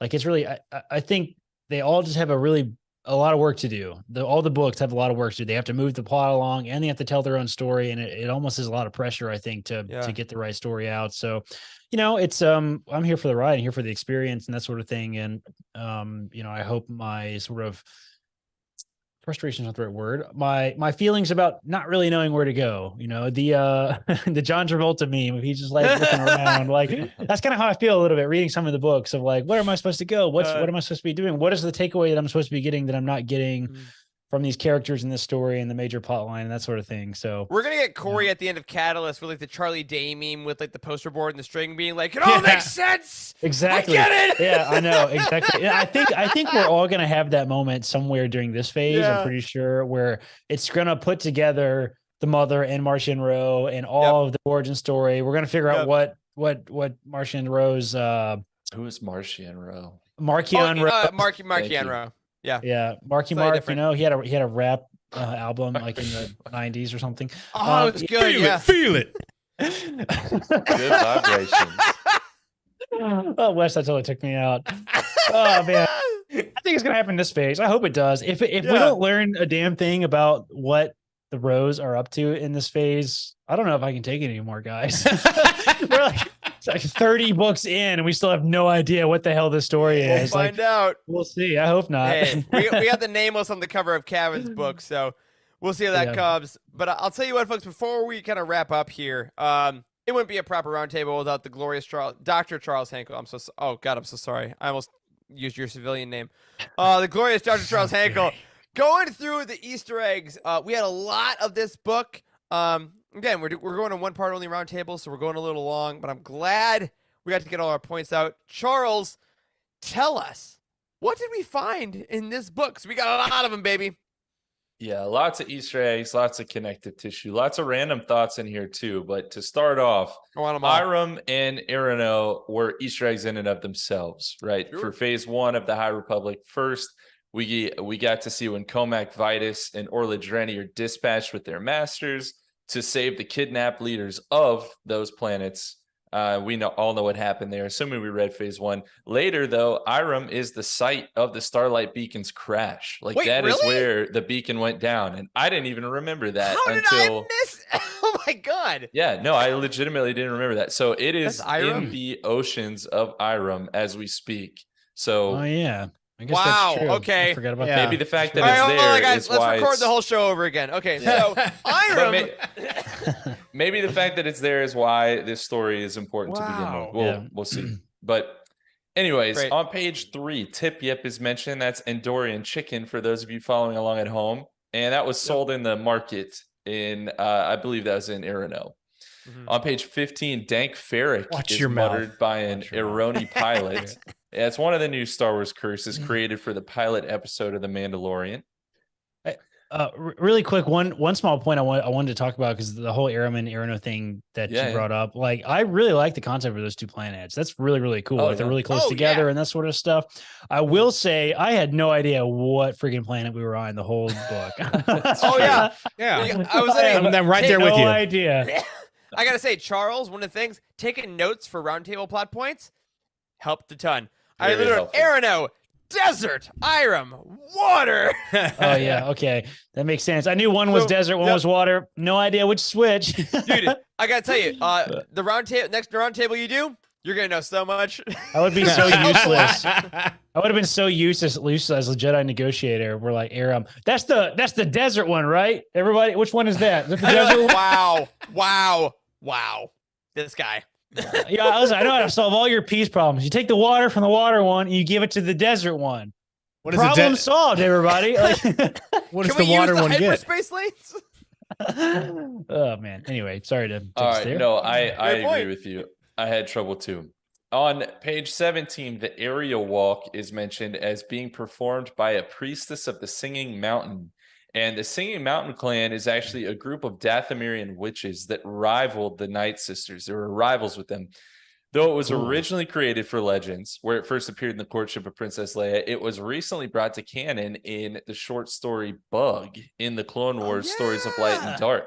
Nice. Yeah, so the Singing Mountain clan was brought up. Interesting. I That's can't a do it. You great- did. That's great. It's a great pool, man. It was a nice Easter egg early on too. Yeah. Now on page 19, it's revealed that Gela Natai's botched mission occurred on the planet Orvax, and that's a planet that has only been mentioned one other time in canon in the Force Awakens beginner game. And What the hell is that? exactly, I've never heard of it. And it's the same planet as Orvax 4 in Legends, which was it had an appearance basically in the Dark Times comic series, and it was a slave trade world. So we're bringing Orvax back apparently. All right. What is the page- game? Are we just gonna blow right past that? What the hell is that? I don't the know. Beginner Dude, Google game? it. Is that like beginner a- game. The board game? It Board might games be. are considered canon. Is that how this works? Technically, they even had to change all the like apps and stuff. They had to canonize some of the Oh, apps. it's after a Disney role playing acquired. game. So yeah, it's like a D&D book for Force Awakens specifically. There Oh, it this is. thing. Oh yeah, this is part Yeah, of I the remember regular this thing. Star Wars Okay, great. RPG. I forgot about this. I forgot that they made this. Orvax. Interesting. Orvax. Clever. On page 21, we get this quote: "As a Padawan, Gela had done everything she was told. She leapt off a cliff and trusted the Force to stop her fall. Yada yada yada." But just like Loden taught Bell, this must have been actually a pretty common practice. Yeah, we didn't think that like Loden's form of teaching was cruel and horrific, and like now everybody does it. Yeah, no, Amazing. Everyone's into it. On page 43, Axel refers to people who've been thrown out of a gambling establishment as moof milkers. So there's another tie to Han Solo, since that was his Classic. insult from The Force Awakens. Talking about some guy put a compressor on the ignition line. Page 55. Bypass the compressor. Huh. On page 55, another quote: "He crouched and touched the layer of sediment, rubbed it between his fingers, then brought it to his nose. There was no odor, but he tasted salt." And I feel like that's got to be a reference to Gareth Edwards in The yeah. Last Jedi, Yeah. right? Yeah, The absolutely. exact same thing. Salt. Salt. On page 57, Sump is mentioned, and that's the homeworld of the Nucknog series. The most famous and perhaps ugliest Nucknog has to be the pod racer Ark Roos, aka Bumpy. Do you guys remember Bumpy? It's absolutely. Oh, not. that guy. Yeah. Yeah. Google Oh yeah. Google Art Ark Roos. Roos. Yeah. Listen, Google I him, went out- guys. I told you Google him, guys about listeners. this, but I'll say this on the show. I went on a huge tangent for like 3 hours, like 2 weeks ago, to try to make Pod Racer work with my sim rig, and I could not make it happen. I It's so tried sad. Why? so hard, dude. I could not make it recognize the controller. It's a problem with the game. It doesn't recognize any controllers That's because so it's a board. sad. But That is a Uh, bummer. bad day. So what the There's hell is Ark that? Roos. Looks There like he a, is. that? That It's stupid That's a face. Nucknog. it's like a dinosaur. That is an ugly dude. Is he on He's screen? very ugly. He is Yeah. on screen, but I think you Oh, only yeah? see him from kind of further back. Oh my god! And he What doesn't an look Oh, as yeah. bad ugly as that alien. drawing. That is atrocious. Click that animated picture on the far right. Was that him? This one here. Very far right. Second row. That one. What the hell is that? Is Yep. that? This is an We ugly did it, dude, guys. man. We did it, We did Joe. it. Ugliest character in Star Wars. So suddenly, it's really astounding. Sometimes you just discover Oof. aliens, and my Oof. god. Oh lord. Yeah, that one's tough. That one's tough. No. Well, on this same page, the planet Sharaden is mentioned, and that's the same planet where Jedi Master Skier takes Keeve Trennis for her Jedi trials. Oh, So another rad. High Republic. Rad. Sounds like reference a here. Japanese word. Yeah, sure I did. Yeah, like shuriken. Yeah. There it is. On the same page, Marokia is mentioned, which is a planet that only appeared in one other canon novel, which was Force Collector, which is why I had never heard of it. I remember it. Nope. Thank you, Wes. The only books that you read on time, we didn't even talk about it, Wes. We just pretended like it didn't happen. On Yeah, page go back 60 and listen to the Force God. Collector Roundtable, everybody.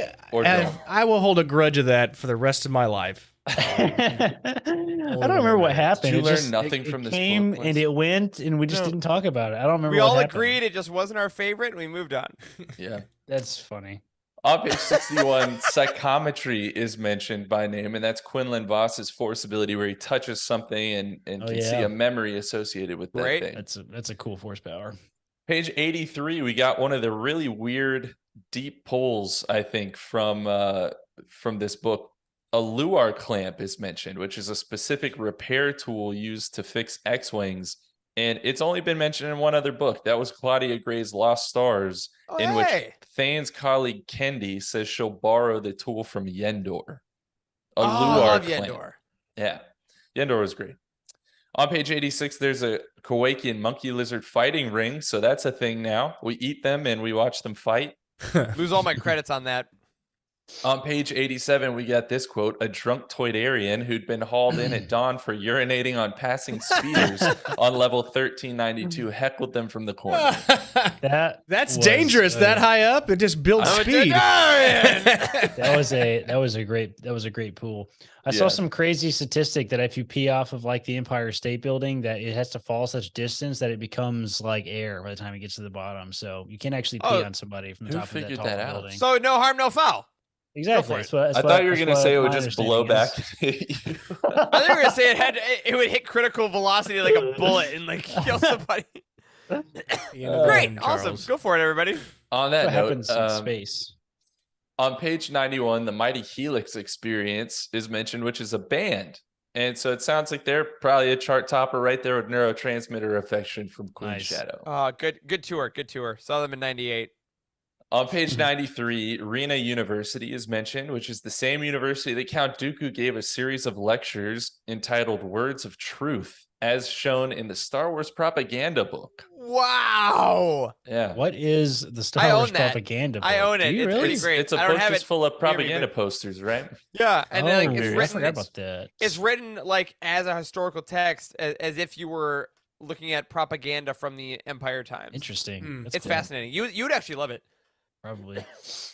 On page 101, Hanali flowers are mentioned, which Zoraida Córdova previously created for her other Star Wars novel, A Crash of Fate. Gotta do That it. flower was specifically smuggled by Izzy, who is one of the main characters in that book, for one of her professors. Awesome.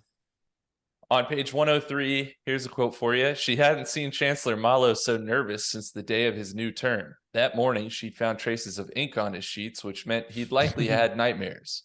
Nightmares? Steady, steady.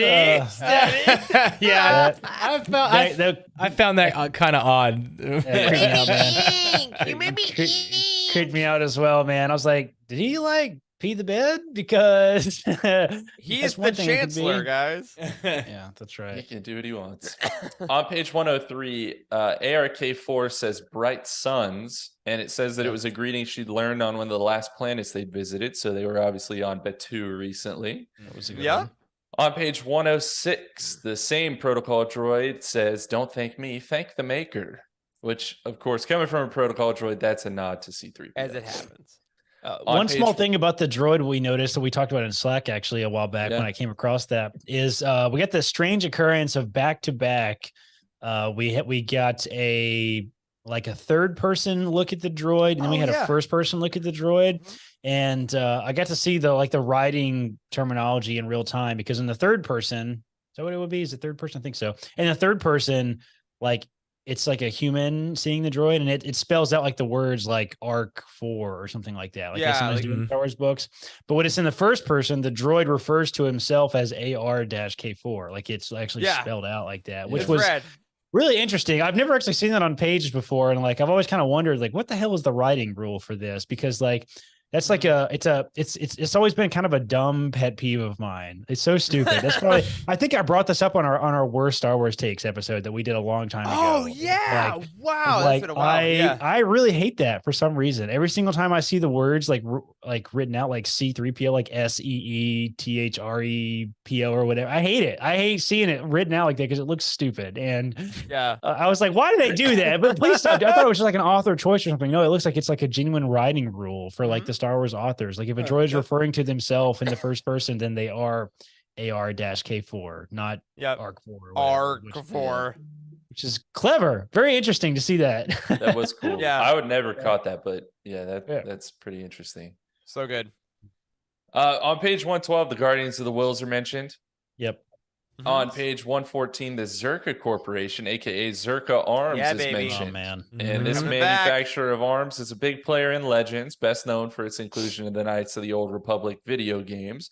But Right. it recently has been making a comeback in canon, first in Master and Apprentice by Claudia Gray, followed by Battlefront 2, Squadrons, Brotherhood.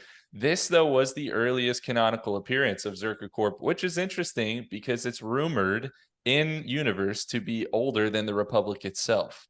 That's Back so true. far. Remember that. That's true. Awesome. I'm excited for that. I love throwbacks to original KOTOR games. I really Yeah. wish they would essentially make the Mandalorian Wars canon because it's like Come it's kind on. of we are so close to being there, guys. It's gotta happen. With It's Mandalorian gotta. and stuff, and the way they're talking about fighting the old Jedi, and the way we're talking about like the Darksaber's origins and things like that. Like, come on, man, just make the Mandalorian Wars canon because that's We're like so the coolest close. stories ever. Revan So and good. Malik and all that, man. I would love to at least make the characters canon. You know, Yeah, right. Yeah. On page 153, Bardata is mentioned, which is a planet, as in the Blade of The Bardata. Blade of Porter That Bardata. Hill. comic's coming soon. yeah, that'll be Very fun. soon. On page 157, Krakanas, which are creatures, were mentioned, and they're giant aquatic carnivores from Mon Cala, and Mon Calamari were sometimes fed to them as punishment. Oh, Wow, That's fun. That's Oh, dark. Jesus. I was thinking of that shark guy. What's his Krakadon or something? Oh, whatever that yeah. was. He's from Master and Carcharodon or Apprentice, right? something like that. I hated that guy. He was so weird. He was rough. Oh, it's not the one from the animation Clone was Wars. odd. The Yeah, yeah. Clone The, Wars. the Oh, only yeah, shark, Clone the Wars, only yeah. shark character we've ever literally seen in any Star Wars. And he was like literally a shark He was head, just a and shark. fins Ridiculous. with regular feet. All right, He that's what we got. Victor Crumb going to save Hermione Granger from Oh the God, lake. I forgot about that. Yes. Yeah, that's what he is. That was weird Yes.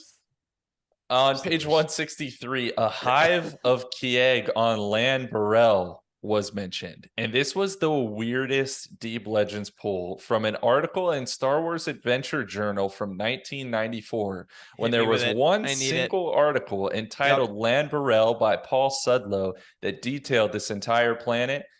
And it included discussion of the Kieg, which were an insectoid species that lived in hives. Holy crap! Could- What maybe the it's a hell? How did coincidence. they- Wow. Maybe it's Yeah. a coincidence. How Awesome. did they? How did they Maybe it's a find this? That's insane. Yeah, I don't know. Excellent. I don't know. Someone's out there doing their job. On page 164, the Kyber Arch is mentioned, which of course is an arch made of Kyber crystals of fallen Jedi in one of the meditation chambers in the time of the High Republic.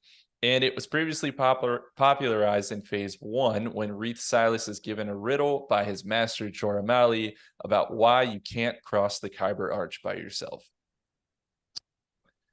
That's On a good page one. 174, a Troig is mentioned, and that's the same two-headed species as our favorite pod racing announcer, Fodes and Bede. Oh yeah. Excellent. On page 181, Jogan fruit, perhaps the most famous fruit in all of Star Wars, is mentioned. First created for the Clone Wars TV show in season 1 episode Bombad Jedi. Very spiky. On page 200, Tall, which is another planet, is mentioned, which is a great callback to the Kenobi Disney Plus series. Right now, if anyone Oh, asks, we're yeah. farmers from Tall, and you're my daughter. Yes! That's what Obi-Wan says to Leia. We got there. Wow, that's a great one. On page 210, Beskar is mentioned. Obvious shout out to Mando. Mm-hmm. On page 236, the Tintina species is mentioned. Another weird specific legends pull. Tintina, also known as the Tintin dwarves, were approximately 1 meter Sure. tall rat-like creatures, and one of them, named Squeak, was in the cantina on the day Obi-Wan hired Han Solo and Chewbacca. We have 1 meter tall Amazing. rat-like creatures out in Matagorda. They exist. Wes has probably That's- killed them. Seen those Jesus things, Christ! man. Is this the squeaky thing that's in the canteen? He like No, stands up and he's no. That's a Oh, Shadra no. fan. That's Yeah, a Shadra Shadra fan. fan. All right, I Yeah. thought okay, that's what I can remember. The And species. she Oh. was drunk when she was doing Yeah. that, by the way. She was getting like her Yeah, 10th yeah. drink. I remember that That's story. right. We're Yeah, serving right. underage And pets going. now. Shadra fan were in KOTOR 2. There's a couple like main characters, and they all like speak that squeaky language, and there is no like Ooh. they don't speak basic. So like you have like a character that you're having a lot of dialogue with, and he's just like squeaking at you the whole time. It's like, what is this game right Yeah. now? It's like it feels like the holiday special with all the Wookiee speak, like genuinely. Yeah, no. Well, on page 241, a hydro clamper is mentioned. That's a tool similar to a hydro spanner. And interestingly enough, this was a tool that was first described in Kraken's Rebel Field Guide, which was a source book for West End games in 1991. Well then, They're On all in page- those reference books. Yeah, I don't know. On page 243, the planet Melita Dan, that's Melita/Dan is mentioned. And that's a cool Legends pool because it was another planet that dealt with centuries-long civil war, not unlike Irem and Aeronel. And it was basically between the Melita and the Dan, to the point that they couldn't even agree on what to name the planet. So everyone just called it by this / name. yeah. And What? it was a focus of the noticed this Jedi too, Apprentice actually. series, actually. Obi-Wan Kenobi temporarily left the Jedi Order in Legends to help resolve that civil war. That's awesome. Wow. I I love wondered that. about that. I What a remember coming great across pull. that, and I was like, "What the hell is Great this? pull. It's Melita / Dane? Yeah, Don, I don't know. But yeah, it was. Dane, Don? No one That's knows. cool. Anyways, page 245, Frick is mentioned, one of the few substances in the galaxy that's impervious to lightsabers. And it was previously mentioned in the middle of the High Republic Fair. There was something made of Frick that was on display there. But it is an original Legends concept. And in Legends, a container of Frick even survived the destruction of Alderaan. It was on the surface of Alderaan and it made it through. This is what the Jedi say when you're It's freaking like, awesome. fighting somebody that's got Yeah. one of those. Like That's they go to cut the exactly guy it. in half, and the lightsaber bounces off their arm, and they're like, "Frick, man!" Frick! That was it. That's what They're not happens. allowed That's to how they named They're identifying it. They're not Yeah. allowed to say Dank Right. Farrick, so they say Frick. I Frick, like right. that. I like Frick. that. What the frick, man? On page 246, Enya Keen, in reference to her interrogation of Viceroy Farrell, says, "He told me other secrets. He'd been giving clearance codes to pirates in exchange for credits," she said, then grimaced as she remembered, and also that he liked his toes. And then it gets cut off, and like someone else says something, and I was like, yo, what? What's that? Like, actually, what was that? I don't know. I That don't really know. grossed He's me into out. feet. You're everywhere this year. Yeah, That but really- other people's feet is what you're supposed to be into, not your own feet. Like, Some what people- the Hey, Nepotism. everybody's into Or something. narcissism. narcissism? I already Narcissism. hated the Viceroy, and that made it way worse. Yeah, that was Also, worse. why can't there be good Viceroys? Like, if you're a Viceroy, you're straight up evil. Mhm. You're awful. Yeah. Absolute That's power right. corrupts It's- absolutely. It's because if you weren't if you were a good politician, you wouldn't have a title like Viceroy. That's exactly it. True. Page 247, Axel says, Fantu and Ziri have them believing their union brought down the rains. We obviously cannot control the rain, right? And Fantu looked at Gela, who shook her head with amusement. Well, that's funny because wait a Oh, little while later wow. in this exact initiative, and Elzar will bring down the rain in light of the Jedi. That's right. That's a good point. Perfect. Yeah, I almost Forgot about Uh, that. On page 262, puffer pigs are mentioned, same ones from the Rebels TV series. On that same page, an Orlean So Star stupid. Cab is I mentioned. can't believe that happened. Yeah. I got stuck in that corridor. They're too big. Just a few small moments in Rebels that I'm just like Every once in a smacking while. my head. You remember Such a good Remember show. Sokka in Last Oh, yeah. Airbender? He keeps smacking his head, and he's got a big red spot on his head. You know, That's some of the it. That's episodes you make now. me do that.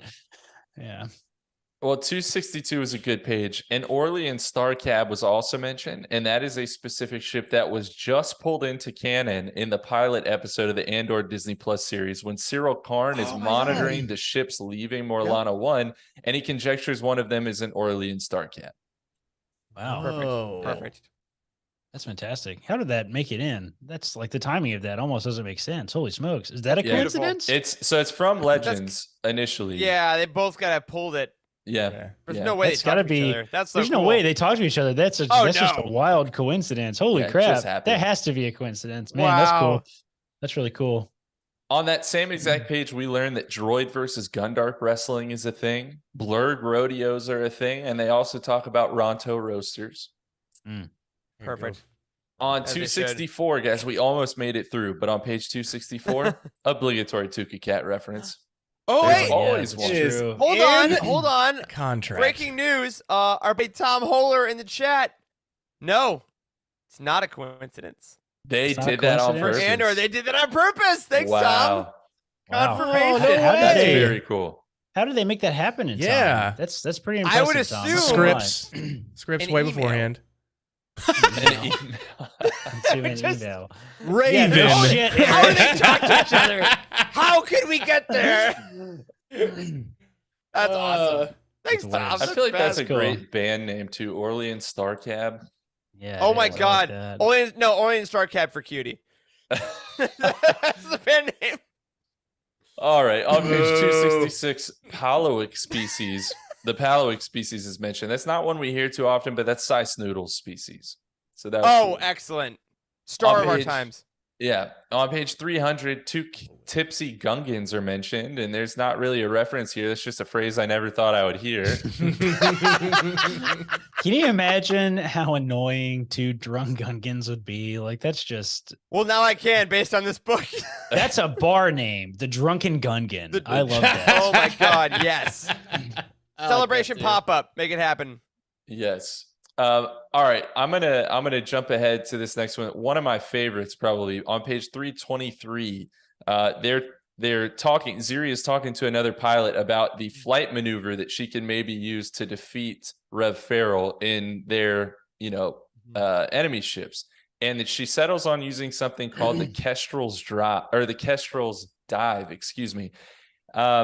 Interestingly, the Kestrel's dive was also the name of Affie Hollow's parents' ship from Into the Dark that got destroyed when they Oh. tried Wow. to charge up the engine or whatever on the hyperspace rounds. That's awesome. Weird, right? Yeah, Wow. I totally forgot about that. It must have just That's like completely. this is why we have slipped these. my This is mind. why we, Yeah. They're so great. This is why. There's got to be a document somewhere, a giant document. It's just got lots of little small things in it. Yeah. Yeah, it's called Wikipedia. Yeah, it's It's the- called this Probably an Google email. Drive. This actual thing that I'm reading out of right now. On page 326, Gela, the Jedi, of course, says we don't believe in ghosts. And that's kind of ironic. You will. You will. And on page 327, Gela uses the saying, I'm one with the Force is with me. So we miss you, Chariot. Very But good. that's it, guys. That's all the Easter eggs we got. Some teep pulls there, some cool other ties to some High Republic stuff. But yeah, another fun one. And that's all I got. So back to you, Eric. Absolutely. Well, that is that'll do it for our roundtable on the first adult novel, Convergence of Phase 2. We'll of course be back with our next roundtable. I believe it's going to be the Battle of Jeddah. We always cover the roundtables. We'll talk about that. Obviously, George Mann, one of our favorites, and these audio dramas always bring it really good. So look for that probably early February. But before we get on out of here, I do want to do one final plug for the Utinis. Go to utini.com/2022 Utinis. Get your votes in because we're going to be doing that show at the beginning of January. And again, on a personal note, thank you to all of you for enjoying watching, listening to these shows as I've been in this apartment, because the next show I will not be. This is it. So wish me luck, everybody. Couple of things before we leave. I need to say this before we left, and I thought that was it. great by what Zoraida Córdova had put in the book. So she Yes. added for the Quarren or the Mon Cala that they had like a device that helps like humidify the air in front Oh, of yeah, them. yeah. It was just like Yes. spray in his face so he was able to talk, Yes. so he didn't get like dry air and he was able to talk. And then there was a lot of drugs going on in this. They had like Yes. they were taking There was a lot of there was a drugs. lot of I like noticed that. spice that they were using that would just like puff in their face and they just be like, remember yeah, that. yeah. So Riding that storm, baby. I like Riding that storm. yeah, I like that. Cocaine is orange in Star Wars. It's canon now. As long as we know that. As long as you know that, As long as you know everybody. I You're was gonna say cosplaying. the only thing I was gonna say about the kind of conclusion here. Yeah. After going through all these Easter eggs, is like I know that I may have felt a little bit negatively about some of the aspects of this book, but like going through the Easter eggs together is always to me kind of like watching those documentary series on Disney Plus. Like after they make the film, The gallery, the Yeah, the gallery show. galleries. Yeah. yeah, exactly. yeah. Because like because like even if you're left with a little bit of confusion or like some of the story points didn't like totally hit with you, like it is so utterly clear how much care and love like the creators put into these books. Like, Yeah, man. and it seems like the level of Easter eggs and deep pulls we get greater and greater with every Star Wars book. And like that is so impressive and encouraging. And like, do not be deceived that we do not like these books, because it's so much fun to get together and talk about them like this. And I love brutally dissecting them. I mean, it's so much fun to kind of try to figure out like what you missed that somebody else gathered and stuff. So, if you're maybe a new listener to this and you feel like this was a little bit more of a negative episode than maybe usual, I don't think that's true. I think that, it's just cool to bigger questions. Ask big questions and explore the creativity here, and going through the Easter eggs together is always just like the best thing, because it's just so clear. Like, it's a big team. They do a great job. I just want to make sure that's very clear and well known. Yeah. Hundo P, as the kids say. The kids don't say that. 100%. Yeah, I can't wait for the next one. I think that, again, phase 2 is really getting into some new ground, and wave 2 of phase 2, I'm never going to get it. It's always going to be confusing. But it's going to really do some interesting stuff, especially since we know we only get 2 waves. So very excited for Cataclysm, more Axel Greylark, and of course, Path of Deceit. We're going to find out how Kevin brings it all together. But until then, everybody, we got the Battle of Jeddah, and that will do it for this week's episode of The Living Force. Thank you so much who supports us over on Patreon at patreon.com/Utini. You are the reason everything here works. And a special thank you to Brian Dooley, Patrick Ortiz, Earl Q, Robert Thomas, and Carl Sander on our Jedi High Council, and Elizabeth Cloutier, Ashley Ingalls, and Sally and Chris Eilerson on our Alliance High Command. You can find us on Twitter at Living Force Pod, at Utini_US, and at Eric Eilerson, Corey M. Helton, C. Henkel, and Boss Wes. A special thank you to Matt Davenport, our amazing editor, Ryan, our graphic designer extraordinaire, and Wes, our producer and community manager. Thank you to Corey, Charles, and Wes for potting with me today. Thanks to all of you for hanging out and listening and watching. And as always, may the Force be with you. Great job, Eric. Thanks, man.